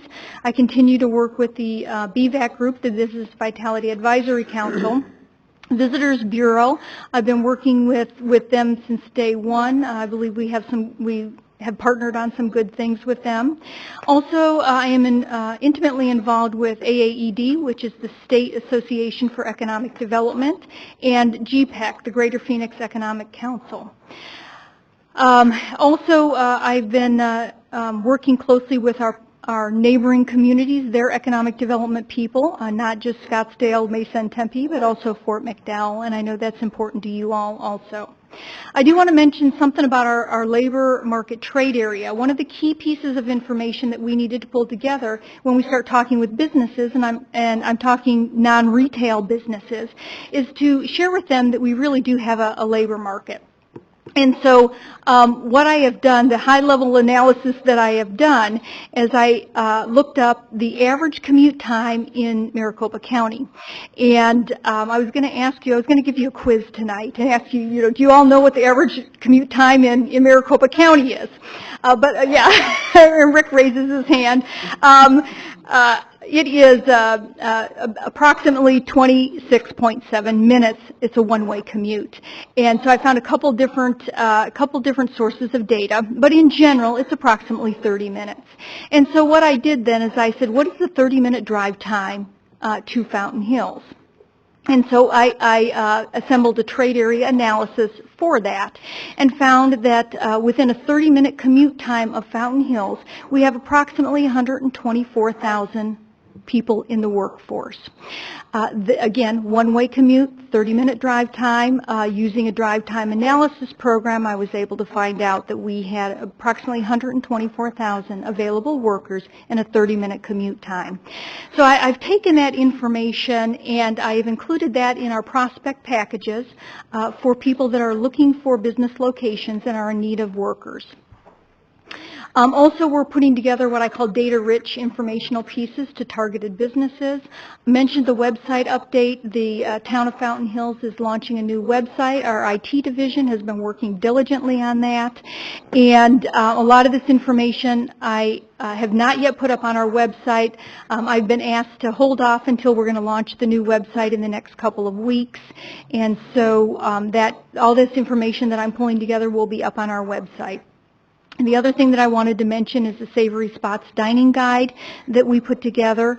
There are a lot of dining opportunities in Fountain Hills, and when I started talking to people, they didn't seem to know about all of them. Again, we want to help our local businesses be successful, and so we put together a dining guide, and to date we've distributed about 8,000 copies of those dining guides. That is up to date. It's updated monthly. Every month we update it. It is on our website. And also it is linked to the Chamber of Commerce's website and the Visitors Bureau website. So if anybody wants to know what the dining opportunities are up to April of 2010, all they need to do is click on our website or the Chamber's website or the Visitors Bureau website and find out. How many establishments in Fountain Hills for dining right now? 55. Okay. So lastly, but certainly not least, when we have people come and say, how can I help you? I've had some suggested ideas here. If we have people who are realtors representing commercial property, please let me know about those. I'd like to include them in our database, so when we are talking to businesses, talking to retailers, talking to light industrial, advanced medical people, that we know that there's opportunities for them to locate here. If somebody is an owner of a commercial property, doesn't necessarily have a real estate person representing them, I'd like to know about that. Again, want to get them in our database, want to make sure that I am promoting every single opportunity we can for them to locate in Fountain Hills. For those leasing agents who have commercial properties that they're leasing that may be outside of, the property is in Fountain Hills, but they're located outside of Fountain Hills. If we have leasing agents that represent commercial properties in Fountain Hills, I want to know about it. Business owners. The business owners that are in town, I would love to have more business owners involved in our customer loyalty program. I would be happy to talk to any business owner that has a product or a service. For our citizens, I would love for them to be involved in the customer loyalty program. I'd be happy to talk to them about that. I put together a team to work on enhancing and building the customer loyalty program. I would love to have more business owners work on that team with me to have creative new ideas and new ways that we can enhance that program and encourage people to shop local here in Fountain Hills. Also, I would encourage business owners, citizens, residents, if they know of or if they're working with businesses that are looking at Fountain Hills as a potential location, contact me.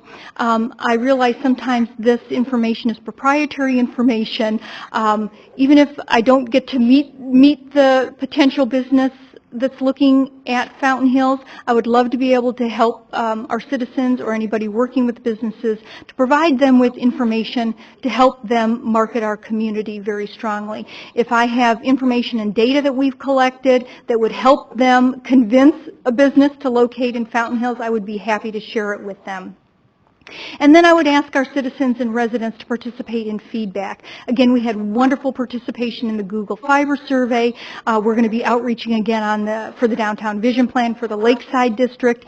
And so any feedback that we can get from our residents would be very much appreciated. And with that, just as a synopsis, we're pulling together pertinent information used to attract businesses and to assist our existing business base grow and expand. I'm outreaching to our existing businesses, contacting retailers, developers, and leasing agents. And also I put together some prospect proposals to businesses to locate here in town. All of this is used to increase our vitality of our community. We certainly want to take advantages of opportunities that improve the life of our citizens, and overall, we want to enhance the quality of life for our citizens. Thank you, Mayor and Council. I appreciate the time this evening, and I'm available for questions. Thank you very much, Lori. Any questions from Council for Economic Development? Councilmember Contino. Thank you. I noticed, and I want to thank you for your work that you've done so far here in this town. I'm concerned about the talking about bringing everybody in when we as business owners, and I'm not now, but I was for years, how are we going to survive through this summertime, through this? What are you doing to help us as business owners survive through this tough? There's going to be a lot of people go out of business this summer. And I think this is something that really bothers me. The other thing was you talked about the 124,000 within a 30-minute radius, available people. We have 65% of the people that live here go outside of Fountain Hills to get their jobs. All the years I've been here, we've never had enough of an influx of all this to work with. I guess I'm really concerned about what are we doing for the businesses and the people of Fountain Hills. I know that we have to have it, but, you know, in bricks and mortar is what we're looking for. But I sit back and say that, you know, how are we going to get our businesses to survive through our tough times here when you talk about leakage? What are we doing to keep the people in town? That's what I'm looking at. We just can't have events every time we turn around. It would be nice to have events, not saying it. I'd love to see more events. But I guess what I'm looking at is how do we take care of the people that are living here now that have to survive? We're cutting budgets. But we're not thinking sometimes about how are the people that have to cut their employees where they work down to this 1 or 2 people anymore, where they had 4 and 5. I think we need to start focusing more on what is in here. We've talked about outside for a long time. And that's what I'm interested in. Thank you. Mayor Schlum and Councilmember Contino, I think there's a variety of ways that we're currently working to enhance our existing businesses. Number one is the Savory Spots Dining Guide. Before we did not have an up-to-date guide to market all of our restaurants. You know, restaurants, not only retail, restaurants are part of retail, but our citizens didn't realize that we had that many restaurants. And so that was one of the reasons that we put together the Savory Spots Dining Guide, is to let our citizens know that they don't have to go over the hill if they want to have a variety of dining experiences, that we have those businesses right here in town.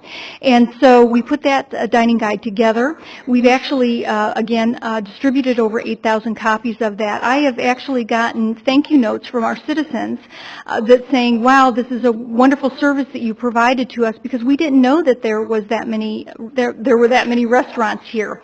And now I've actually had one email me and say, I'm trying to try every single one of these restaurants in your dining guide. So that's one of the opportunities that we're working on to promote our local businesses. And again, we have distributed over 8,000 copies of that, and it's electronically also, if anybody would like to tap into an electronic a copy of that. We have partnered with the Visitors Bureau and the Chamber to distribute those, as well as distributing those locally, not just to our citizens, but also to those who come to events, so that we have citizens visiting our local restaurants as well as the visitors visiting our local restaurant.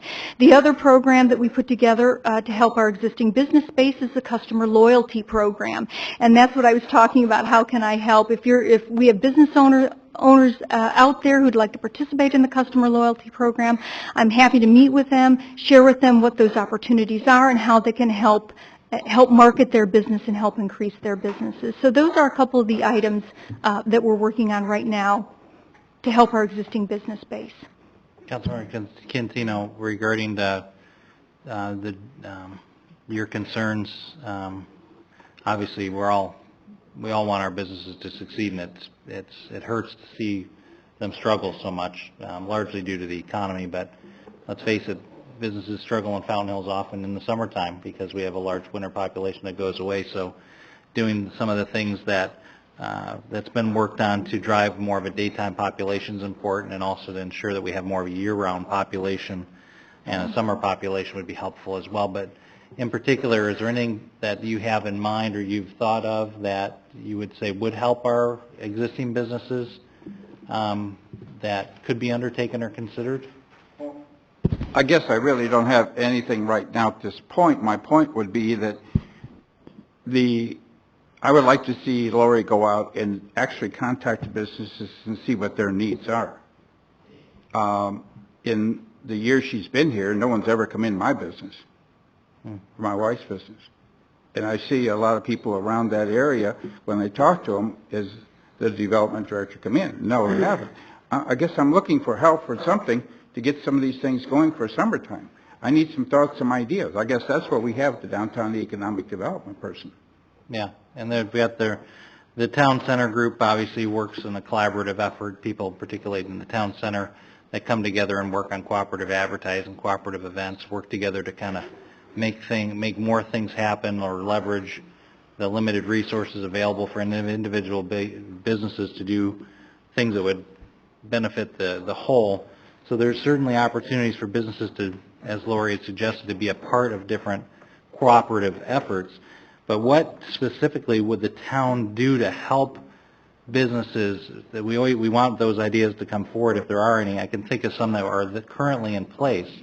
Fountain Hills does not have I think it's a very good place to do business because we have a very low property tax. And of course, nothing really comes to the town for property taxes. Sales taxes that flow through from the residents. We've adopted a sign ordinance that the businesses brought forward as a plan that they supported. We adopted. The door is always open. We attend BVAC, where dialogue around business needs is there every day, and we're attentive and act on those things. I don't think there's anything that comes to staff or council from businesses that we don't act on, ways for us to help. The town's not going to go out, although we do to some degree, in contracting with our Fountain Hills Fort McDowell Tourism Bureau. We fund that so that organization on contract does that effort as far as getting more feet here in Fountain Hills to support all businesses of all types, to get more folks here in the ground and make sure Fountain Hills' image and brand is relevant and valued around the community. But outside of those things, outside of us, I'm not sure what we can do. Of course, we want our business to succeed, and if there are ideas, I think we need to come forward, not just voice concerns about us not doing things without actually telling us what we're not doing. I think what we need to take a look at, and what I've seen over the years, is we have so many people come in here, but they don't shop here. We got people that live here that said, we don't care about spending our money here. We'll go to the other places, Scottsdale and all over, and spend our money. We're just here to sleep. How do we get those people in here? How do we get the residents that are living here to spend their money here? Yeah, so more of a strategy, and then, of course, we need people to shop locally. That's There's it. Tremendous retail leakage, and it's to be expected to some extent because we are adjacent to probably one of the mega shopping places in the world, Scottsdale. So there is going, and of course, exacerbating that is a lot of people work outside of Fountain Hills, as you had said, and they grab things on the way home. So we do have that challenge, but some of these items are things that are not available, that where these gaps are for for businesses to come into town to deliver those services. But I'm not sure, apart from asking and having businesses have the services, the customer service, and the products available that people want at a price that they think is competitive, and making sure that those businesses are letting these residents in Fountain Hills, through a variety of different means, know that they are that they exist and are available. I'm not sure what our role is as a municipality, other than what I mentioned, is making sure business is easy to be done here in Fountain Hills, and we're not getting in their way. But I agree. We want more people shopping locally. We want, apart from putting a gate up there on Shea Boulevard and making sure people spend money here, I'm not sure what more we can do. There's probably more things, but let's keep bringing them forward. And rather than just saying we're, concerned about the work that's being done, if we have something specific to be shared, let's share it and be a collaborative part of the effort. But there are opportunities for businesses to be plugged in, but businesses have limited resources and time. A lot of folks are running their businesses at their chamber breakfasts are at 6:30 in the morning, so people can attend those. And there are challenges all around the economy, certainly not helping right now. Councilmember Archambault. Thank you, Mayor. Lori, first off, you've been very busy over the last year, just looking at all the stuff that you've been working on. So I want to commend you. You've been a breath of fresh air. We've needed an economic development administrator for a long time. And I think you know that I wholeheartedly support everything you're doing. The question I got is the savory spots. We have it on our website, right? Yes. Does the chamber have it on their website? Yes, they do. Excuse me, Mayor Schlum, Councilmember Archambault. Yes, they do. As a matter of fact, I'd like to share with you a little bit of information on that Savory Spots. They do have a link on their website to the Savory Spots, and we've just been having some recent conversations about the Visitors Bureau taking over that. They would like to, right now it's only Fountain Hills restaurants in there. They would like to add the dining opportunities at Fort McDowell, and they would like to take over keeping it up to date and printing it and publishing it. And so we've recently had some conversations about how do we transition that on over, still keeping it up to date, but transition that on over to the Visitors Bureau. And so I think that we've created some very good partnerships there, and so we're talking about doing that. Is there an opportunity of maybe getting that Savory Spots, whether it's a flyer or an electronic email, out to outlying communities that might entice visitors from, say, Payson to come down here and maybe dine out for an evening or something? I mean, it's only an hour's drive to Payson, so it's not too far away. Mayor Schulman and Councilmember Archambault, absolutely. I think the sky's the limit on a variety of opportunities, and quite frankly, that's one of the reasons why the Visitors Bureau is very interested in putting the additional restaurants in there from Fort McDowell's and taking that over, is because they've got the resources, they've got the expertise to then get the information out about the assets of Fountain Hills, of visiting Fountain Hills, and obviously those restaurants are part of the assets of Fountain Hills. And the reason I brought that up is I was up in Payson, and I noticed that they partnered up with some of the restaurants in Strawberry and Pine, and there's some quaint little places up there where you can go and have some ice cream, or you can maybe spend the night at the lodge up there. Is that Pine? Is it, the lodge is up in Pine, or is that Strawberry? Strawberry. And I was going like, wow, we should. And Jay was just talking, or the mayor, excuse me, Jay, the mayor was just talking about some other collaborative efforts, and I'm thinking out loud that there's an opportunity, I'm going to get gabbled here, there's an opportunity to maybe promote not only us, but Payson and vice versa, and it just, it might expand our area or our reach, so. There's a lot of possibilities here, and this is just one subject. Absolutely. Absolutely. Okay, thank you, Lori. Vice Mayor? Actually, Ginny had her hand up first. I was going to ask who had it first. I should have asked that. Fighting over. But as long as we're on Savory Spots.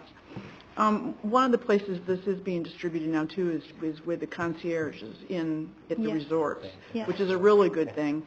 But that being said, is it possible, or has it been discussed to add our lodging, our hotels and B&Bs that are in Fountain Hills to that? We don't have that many, so it wouldn't take up that much space, but they kind of go hand in hand, especially if we're trying to reach a market outside of town. And it kind of falls into, I think it's encouraging that there were 30% of people from outside of town attending our events. And I think that could be key. I mean, that's getting it right out there, that if we are successful at events that will bring people in, then we'll have the feet and the boots and the shoes and sandals on the sidewalk. Yeah, and also to go along with your comment, the analysis that the council probably just recently received from the chamber on their events, the art fairs, talks about obviously how many people come from outside of Fountain Hills, and also how many times they come back outside of the fairs. So obviously we got to give whatever tools there are available or cooperation with the businesses to help capture more of those folks that are here visiting. But that's an interesting report. I'm sure we'll talk about that one more in the future. Ginny, Councilmember. Thank you, Mayor. 3 things, and none of it's to put you on the spot. I wanted to just ask you your familiarity with what seems to be happening with the Department of Commerce, which is like today, so I won't ask you for an answer, but when you have your other activities and how you do partner up with GPEC and these others, that the State Department of Commerce and even the Department of Tourism, obviously the state's having as many problems or more than we are, but that looks like it might be changing, and that just to make sure that we're involved and know about it and can get in on that action. The other, when Councilman Catino was talking about what happens in the summer, and I think I've said something to you about this in the past, but other places like, say, Cape Cod or, you know, some of the beach areas in New York and those places that are seasonal in nature, I don't know that they have the same problem that we do, or if it's a problem, I don't think it is, but that we have more people that stay here full time. Are there any models or anything to help us get through? You know, if you go, again, like to say Cape Cod in December, you know that things are closed and that's not their time.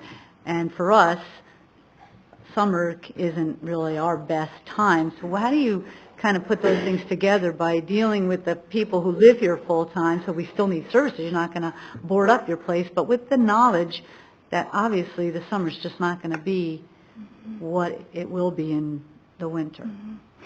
Mayor Schlum, Councilmember Dickey, let me address your first question. Yes, absolutely. We're aware. We've had interactive dialogues for probably 6 or 7 months with the Arizona Department of Commerce and the changes that are going to take place there. The Arizona Department of Commerce, over the years, I've worked with them. They've been great, great partners. I'm a big supporter and a big fan of the Arizona Department of Commerce. And our hope is that this change will grow them, enhance them, and make them stronger, and so we can continue our partnership with them. So thank you for asking that question, and yes, we have been in dialogue with them. We've been asked for input. I have sat on some panels to discuss some of those, a variety of opportunities and actually a variety of models. You know, the Arizona Department of Commerce is one model in Arizona. What are they doing elsewhere, and what would help Arizona be much more successful in economic development? And so we've been intimately involved and had some good dialogue and suggestions about that. And so I'm looking forward to that new model rolling out and looking forward how we can work better with them. In terms of high season, low season in the tourism industry, and when you talk about Cape Cod, it's certainly obviously a very large tourism draw for there. They have high seasons and we have high seasons. And part of that is taking advantage not only of our high seasons, but what's happening on the shoulder seasons. Because we know our summers are going to be low. And so what can we do on the shoulder seasons to increase the business activity, to increase the activity that are happening with our businesses? And I think that's an opportunity that we need to discuss and maybe need to talk about, and maybe talk about implementing some programs that would help increase the business to our businesses during what's called the shoulder seasons. And so I think there's opportunities there.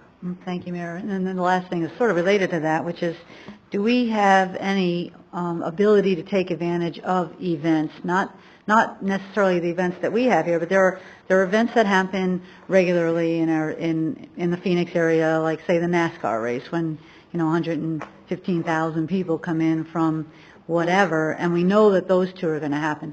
Once in a while, we'll have something like we might have a couple of one of the presidential conventions, or we had a Pro Bowl, and we had a Super Bowl, obviously. It seems like when those things happen, there are opportunities that we may not, and not we as a town, but even businesses, to put packets together or transportation together. Just to talk about the NASCAR thing, because I'm familiar with it. If you go to the one in New Hampshire, which is kind of in the middle of nowhere, I mean, it's not uncommon for you to stay in Boston to do that. So even though it seems like we're so far from Avondale, there are ways to take advantage of things like that, and especially if we say we have the football, a Pro Bowl game or something like that, where if Arizona is successful in getting something like that, how can Fountain Hills take advantage of that? And sometimes those things can happen in what might not be our best season, and can the restaurants say, hey, if you do this and you bring your ticket stub, then you get that, or you know what I'm saying?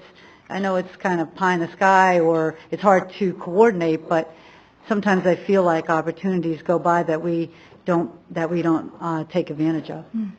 Mayor Shlom and Councilmember Dickey, I think that those are certainly some ideas and suggestions that we can discuss with our Visitors Bureau to help see if there's any opportunities out there to outreach for our existing business base, to take advantage of events that are happening maybe outside of Fountain Hills, but that our businesses in Fountain Hills could take advantage of, absolutely. And I certainly will pass some of those suggestions along to see if there's ideas on how we can help our businesses take advantage of those. Right. Speaking of existing businesses further, since our hearts with existing businesses, particularly during the economy that we're struggling with here, and we need them, and you know your role is very important for the sustainability of our community, because a good portion of our funding for police, fire, streets, everything we talk about spending here comes from sales taxes from our community. So we need them to be successful, and we need a strong economic foundation and base. We need our downtown developed so that we can have a sustainable model beyond our build-out, particularly given the current financial structure of our community. So your role is obviously very important to get that foundation built so that we can have a strong community financially. We still need people, obviously, to shop more locally. We have people with monies here, maybe not with the awareness of what's going on out there. So I like the savory spots and that type of thing, along with working with our partners in tourism to make sure that we are letting even our residents here know about what's available, so that we have more folks shopping locally. Daytime and summer population, we've got to get work done on to flatten that out so that we don't have the ebbs and flows of our winter visitor and then drop-offs in the summer. I think the work on the BVAC and the cooperative work that's done through the Chambers Business Vitality Advisory Council, and your participation in that's crucial, and I appreciate that. Your willingness to work on things coming forward from a variety of different sources and balancing all these things you've talked about. So kudos to you, and I know you've been recognized at your own professional association. And can you give us an update of your role within the AAED? Yes, Mayor Shlom and members of the council. The Arizona Association for Economic Development, I am currently the president-elect for that association, and I will take office as president next month in May. And I'm looking forward to that role. I'm also looking forward to that role because I think Fountain Hills will be prominently displayed since I will be the president of the Arizona Association for Economic Development, again, which is the statewide economic development association. I've been associated with that organization for as many years as I've been in the state of Arizona, and it's been a tremendous asset not only to me personally but professionally also, and have found that the practitioners, economic development practitioners, as well as providers, the networking opportunities can lead to opportunities for our community. And so I look forward to taking on that role and look forward to promoting Fountain Hills within that association. Makes us proud as a community that our economic development administrator is the president of the Association of Professionals within Economic Development. That's the main organization throughout the state. So congratulations Thank on you. being recognized by your peers there, and I'm proud of you for that. But related to a local business, we've had obviously some the dialogue and a lot of emails related to noise downtown, and some comments even tonight on that. Our downtown needs to become a more vibrant place, which may lead to more noise. With vibrancy and more people may become more noise. Of course, quality of life is always going to be a balancing act there, just as it is with signage and other things, and noise will be a part of that. When that occurs, or do you work with staff and other staff members in the businesses on addressing ways to balance that quality of life and business success issue? Internally, there's a lot of partnerships that go on behind the scenes, so to speak. The Planning and Zoning Department, Richard Turner, the director, and I have discussed some of those issues. You know, how do we balance the vibrancy and activity that we want to see with the respect due to noise issues, for example. I've worked intimately with the Public Works Department on some of the infrastructure issues and infrastructure things that we're going to need to do or potentially need to do downtown. And so some of those dialogues are taking place right now as we speak. I've worked with the team over at the Parks and Rec Department in terms of their events and how we can better partner and how we can better help our local businesses recognize the opportunities that are there. And so we know that there's going to be some challenges as we move forward with implementing our downtown vision plan, and we hope to dialogue and come to at least some suggestions on how to resolve those issues internally, and quite frankly would be happy to speak with residents and citizens if they have any ideas that we can take a look at to help balance both of those activities. All right, thank you. Any other questions or comments? All right, Lori, thank you very much. Thank you. Yep. Next item is quarterly update by the Director of Planning and Zoning on activities and projects. Speaking of Richard. Did I? No. Yeah, they're escape. Thank you.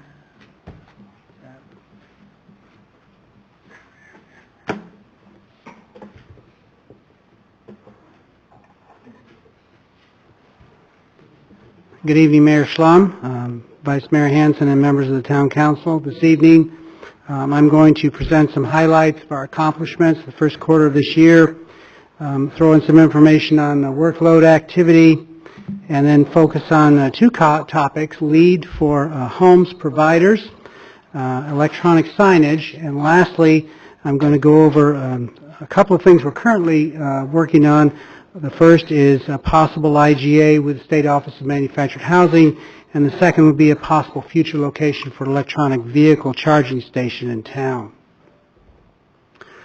So to begin with, we began the quarter with Town Council approving the new general plan for the town. And as you know, on May the 18th, there will be a ratification election for that general plan. Most recently, on the 1st of April, the Council approved a consolidation of land disturbance regulations. Also in this quarter, the Department implemented the A-frame sign permit process. To date, we've issued 27 A-frame sign permits. On February the 4th, the Council approved a master preliminary plat for the former State Trust land for the Fountain Hills Investment Company.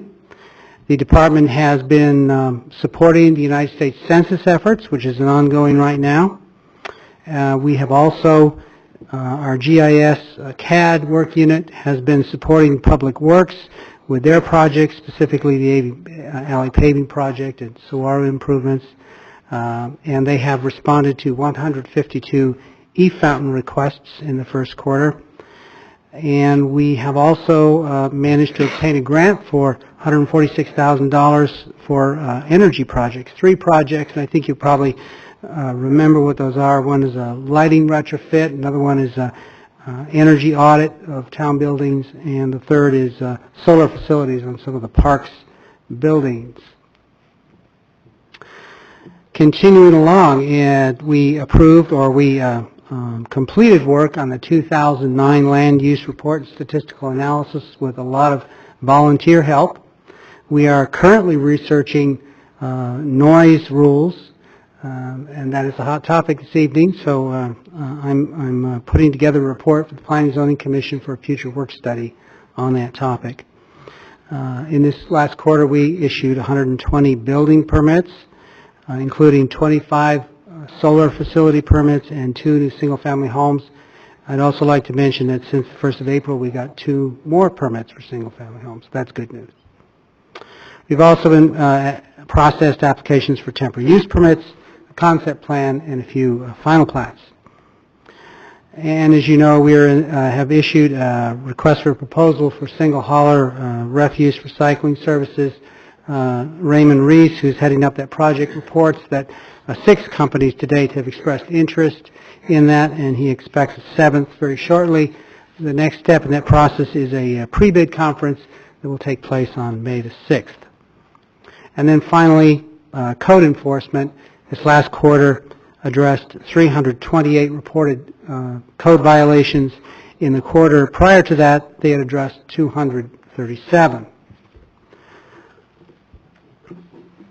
Switching topics, now talking a little bit about LEED building program. LEED, as you know, stands for Leadership in Energy and Environmental Design. 2 council members expressed interest in finding out more about the LEED building program. So we put together a memo at the end of last month which reviews some of the highlights of that program. Pima County is a designated LEED for homes provider, and providers manage LEED verification services for the United States Green Building Council. There are extensive qualifications for being a LEED for homes provider, and those include a strong capability to gain market traction for LEED for homes in their market area, the ability to recruit, train, and supervise green raters. They expect you to get 10 to 20 green raters under your umbrella, and they expect your staff to have a great deal of knowledge and experience with green home building practice. Another criteria that I didn't mention that is in the RFP is that they also expect that you're able to pull in at least 5 green affordable housing projects a year. LEED for homes providers are regional organizations selected by the United States Green Building Council. There are a total of 34 of those in the United States. LEED for Homes itself is a voluntary third-party certification system whereby you get points for performance, the highest level being platinum, and then gold, silver, and then being certified.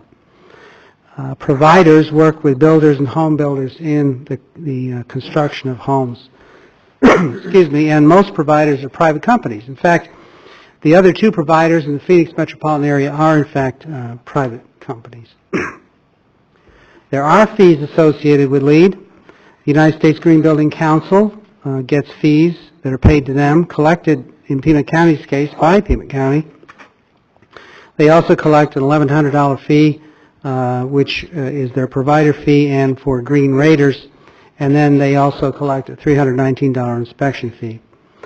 There are approximately 3,000 LEED homes that have been certified in the United States, and 16,000 that are in process, and those numbers are as of last fall. Mayor, my question, just I didn't want to forget, when you get to the money part, you said that Pima County doesn't put it into their general fund. What do they do with it? Mayor Schlum and Councilmember Dickey, having spoken to the Pima County people, they tell me that they are an enterprise account, and so they are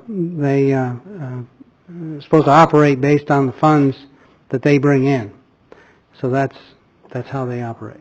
Okay, Mayor, I'm not sure what an enterprise fund is. Well, they don't rely on the general fund for support, and I'm sure Rick can augment that. Mayor and Council, an enterprise fund is a fund set up that's accounted for much like a business account, and it is It is separate from the general fund, and generally the city is associated with provision of services like utilities and things like that. So it is like a business account for the city. Mayor Rick, then it's self-funded, but what if there's a profit? What do you do with that? Well, Town can't use it, or? Generally, the profits go into a fund balance or a reserve, much like it would another fund. Sometimes those balances are transferred to other governmental needs, but there are certain restrictions on doing that usually. Okay, thanks. Having considered all that would be required in the criteria for becoming a green rater, I don't believe at this time that Fountain Hills is in a realistic position to receive that designation. But there are a lot of things that we're doing in the Building Safety Division that could be considered green. We currently implement provisions of the International Energy Conservation Code. We have a lower permit fees for solar facilities. We have a very quick turnaround for solar permits. We try and get those around in one day. And in terms of looking towards the future, there is such a thing as an international green construction code that is currently being reviewed at a national level, and it probably won't be too long before we are given the opportunity to take a look at that ourselves. Changing topics again and moving on to electronic signage. In the last several months, we've received some requests to take a look at electronic signage. One of those is from a local church. But our zoning ordinance specifically prohibits any form of electronic signage. Town manager asked that we put some information together and go to the Planning and Zoning Commission to see if they would be interested in pursuing some possible amendments to our code to allow for some type of electronic signage. In the course of that research, we surveyed 13 other valley communities and found out that 8 do allow some form of electronic signage in their codes. Some of the issues when we're talking about electronic signage are how large should the signs be, how bright should they allow animation, should the message be static or should it be movable, should the text be allowed to change, how often should it change, should it flash, should the message just scroll across a panel, and then should we restrict electronic signage by users? Should it only be for municipal users? Should we extend it to churches, institutional uses? Should we allow any commercial use to have an electronic sign? So there are lots of issues here. The Planning Commission took a look at our report on February the 25th, and at that time they declined to pursue the issue. And some of their comments are they felt it was electronic signage would be inconsistent with the natural beauty of the town. They felt that there was a lack of support for electronic signage expressed at the public open houses on the sign regulations that had taken place in the fall. They didn't see an apparent benefit to the community, and they felt they were generally inconsistent with dark size policy. But of course, the council could always ask staff to take a further look at this issue. And now the two future issues that I indicated at the beginning of the presentation. The first of which is a request for an IGA by the Arizona Department of Fire Building and Life Safety, their Office of Manufactured Housing. They're asking that with an IGA, we assume responsibility for inspection of the installation of any manufactured homes that come to Fountain Hills. And with that, they would insist on a fee structure that is their fee structure. The good news of all this, also in addition to being cooperative, is that we do very little work with regard to manufactured homes. In the 5 years I've been here, we've done one. So this would not be a major expense or effort on the part of our building safety department. And finally, the matter of the electric vehicle charging stations. Staff was approached by a company called E-Tech, a private company that received federal grant to install electric vehicle infrastructure in 5 target market areas throughout the country, one of which is the Phoenix, Tucson area. They plan to install charging stations in the garages of single-family homes and on strategically located commercial properties.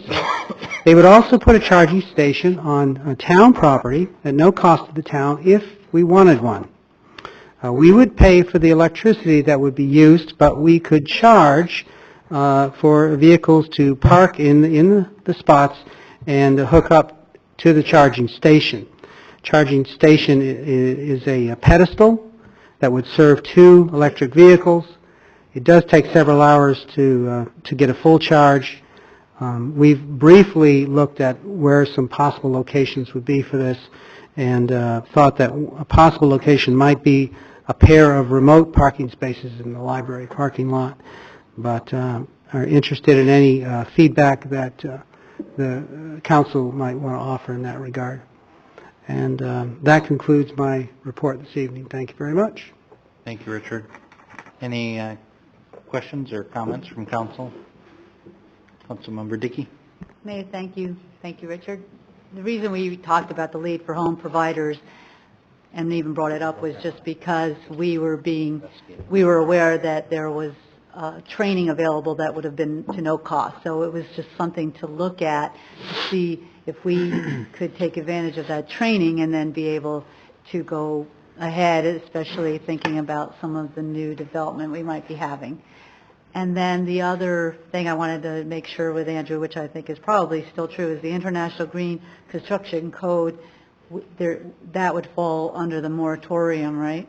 And we wouldn't be allowed to actually do that if we, unless it was after the deadline.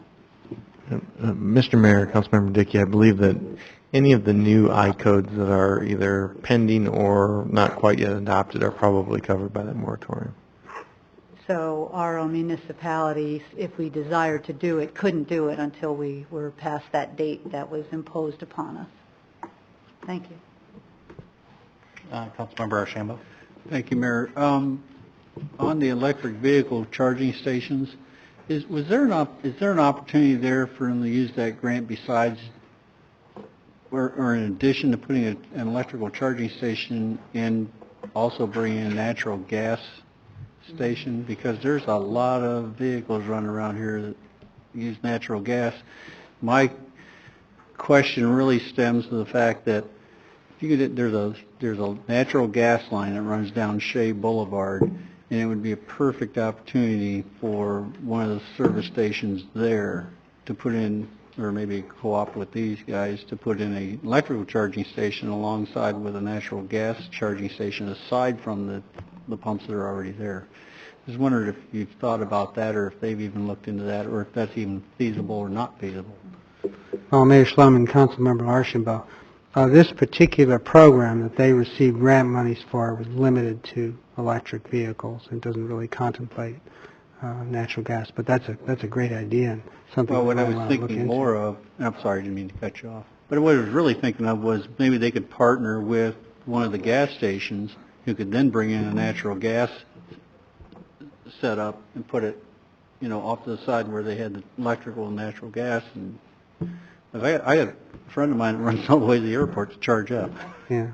Well, Mayor Schlum and Councilmember Archambault, I am in contact with the representative, and I can certainly broach that proposal with him and see if he's interested. Yeah, he can meet his grant and maybe partner up and do something else. So, thank you. Any other questions? Councilmember Cantino? I'm sorry. Councilmember Bouvet? Mayor, yes, thank you. I want to address the town manager relative to the two presentations we heard this evening by both Ms. Gary and Mr. Turner. In some cases, Ms. Ms. Gary talked, it's getting late here, talked about outreaching to our business owners, and I know you do that, and I think that's a fine thing. And Richard, Mr. Turner this evening has talked about the noise, studying the noise rules, so forth and so on. I think there'd be a wonderful opportunity, and I'm directing this to you because you direct staff, I don't direct staff. It'd be an opportunity, if you so choose, to maybe have Mr. Turner and Ms. Gary kind of get together and do outreach to our business owner recently that we've been made aware of regarding noise, and sitting down at the table and having a discussion about, you know, what the real issue is, what the parameters are, what we're doing, what's possible, what's not possible. And I just think that that would be important, and equally important is possibly having a similar discussion with some of the neighbors in the area. And I'm not suggesting that we get in the mediation business, but I think that we need to look at this issue as an opportunity to have this discussion and begin mediating, because we're talking about creating an entertainment district downtown, and I can just see a freight train coming with respect to noise interfacing and that balance with residents. So I'll just put that out for your consideration. You don't have to respond to it, but I think there's a fine opportunity with the expertise in what I've heard here this evening. Thank you, Mayor. Councilman Contino? Yes, thank you. Richard, I want to thank you for the update. I was wondering, how do we, or how are we coming on the signs that have to have a permit put on them? I travel around town quite a bit, and I see very little signs with any kind of a sticker on there. And I see a lot of them that say that they got arrows on them and they're not supposed to have arrows, but yet we got arrows all over everywhere. So how can you help clear this up for us?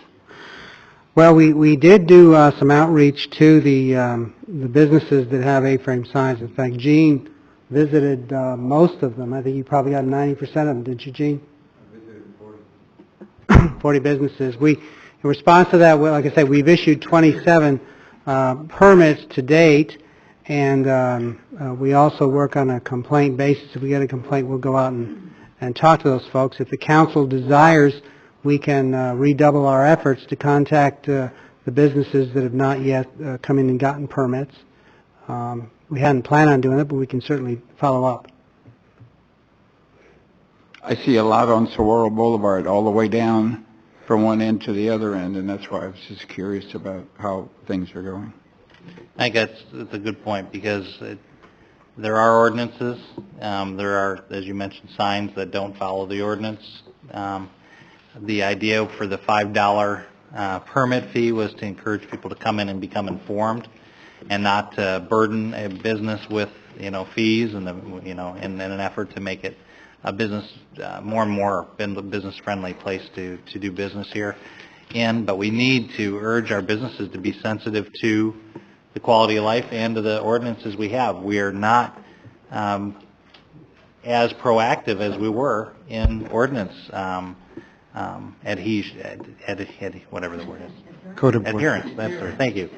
Not adhesion. That sounds code enforcement, and we have less staff to do that as well. So we need to encourage our business owners to, on their own, proactively understand what the ordinance are and to follow those rules, so that we don't have to spend resources and money and do the things we don't want to do.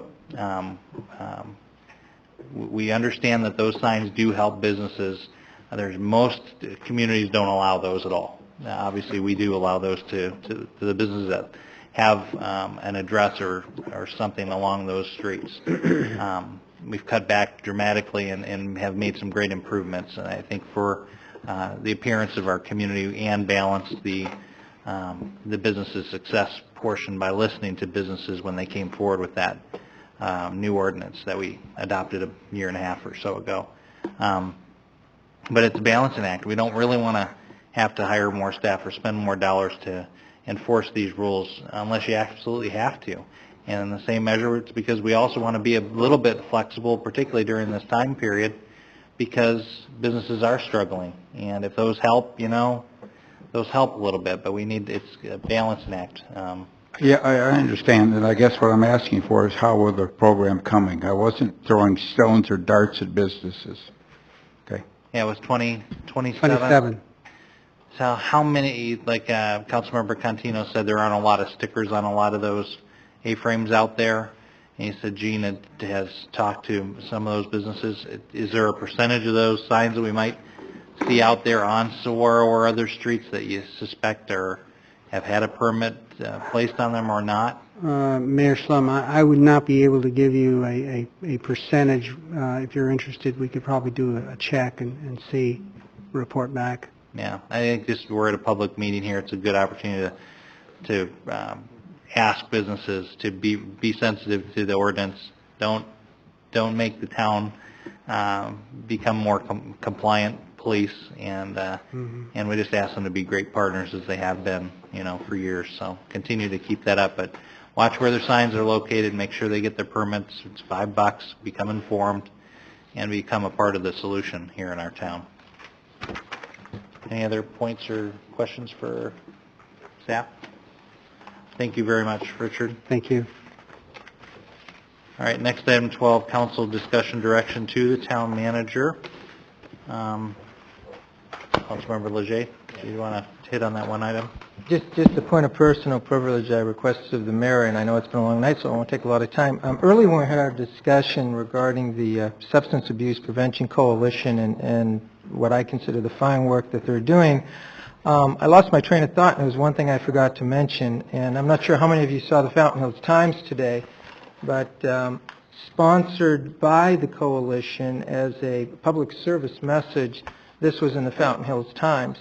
And I consider this a relatively fine awareness educational piece that brings attention to parents. It's not cool to let your teens drink. It talks about what school administration will do to deal with underage drinking. It also quotes the Arizona state laws. It talks about fines, first offense, second offense, so forth and so on. It certainly caught my attention as a parent, and I just wanted to say kudos to the group for, I think, putting out a piece of educational material that certainly had an impact on me, and hopefully it has an impact on other parents in town as well. Thank you, Mayor. All right. Any other items? I have 13, summary of council requests and report and recent activity by town manager. Anything, Rick?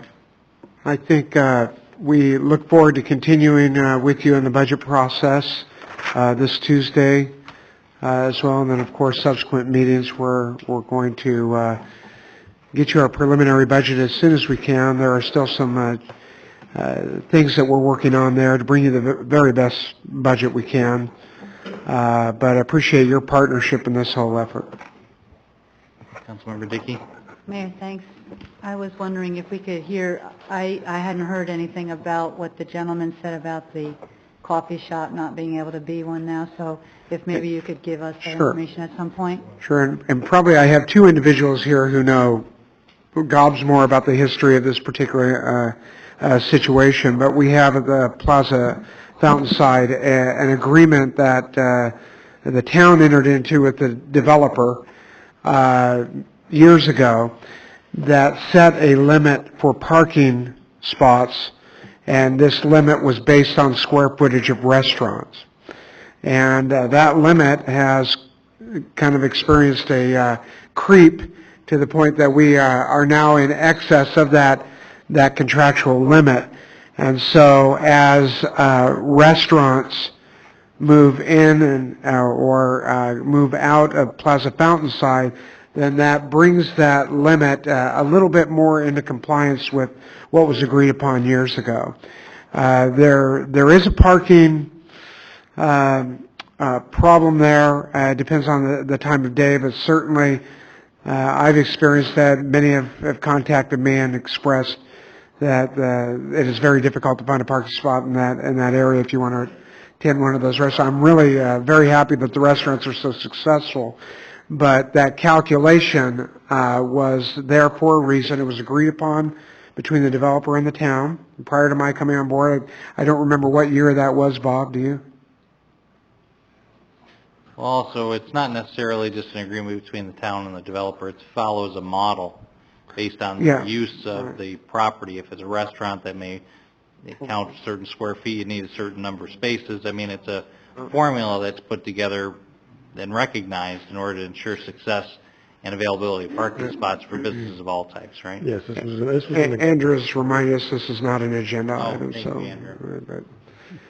So Bob, to bring sit this down. up is something was brought up as a follow-up item. Yeah. All right, thank you. Yeah.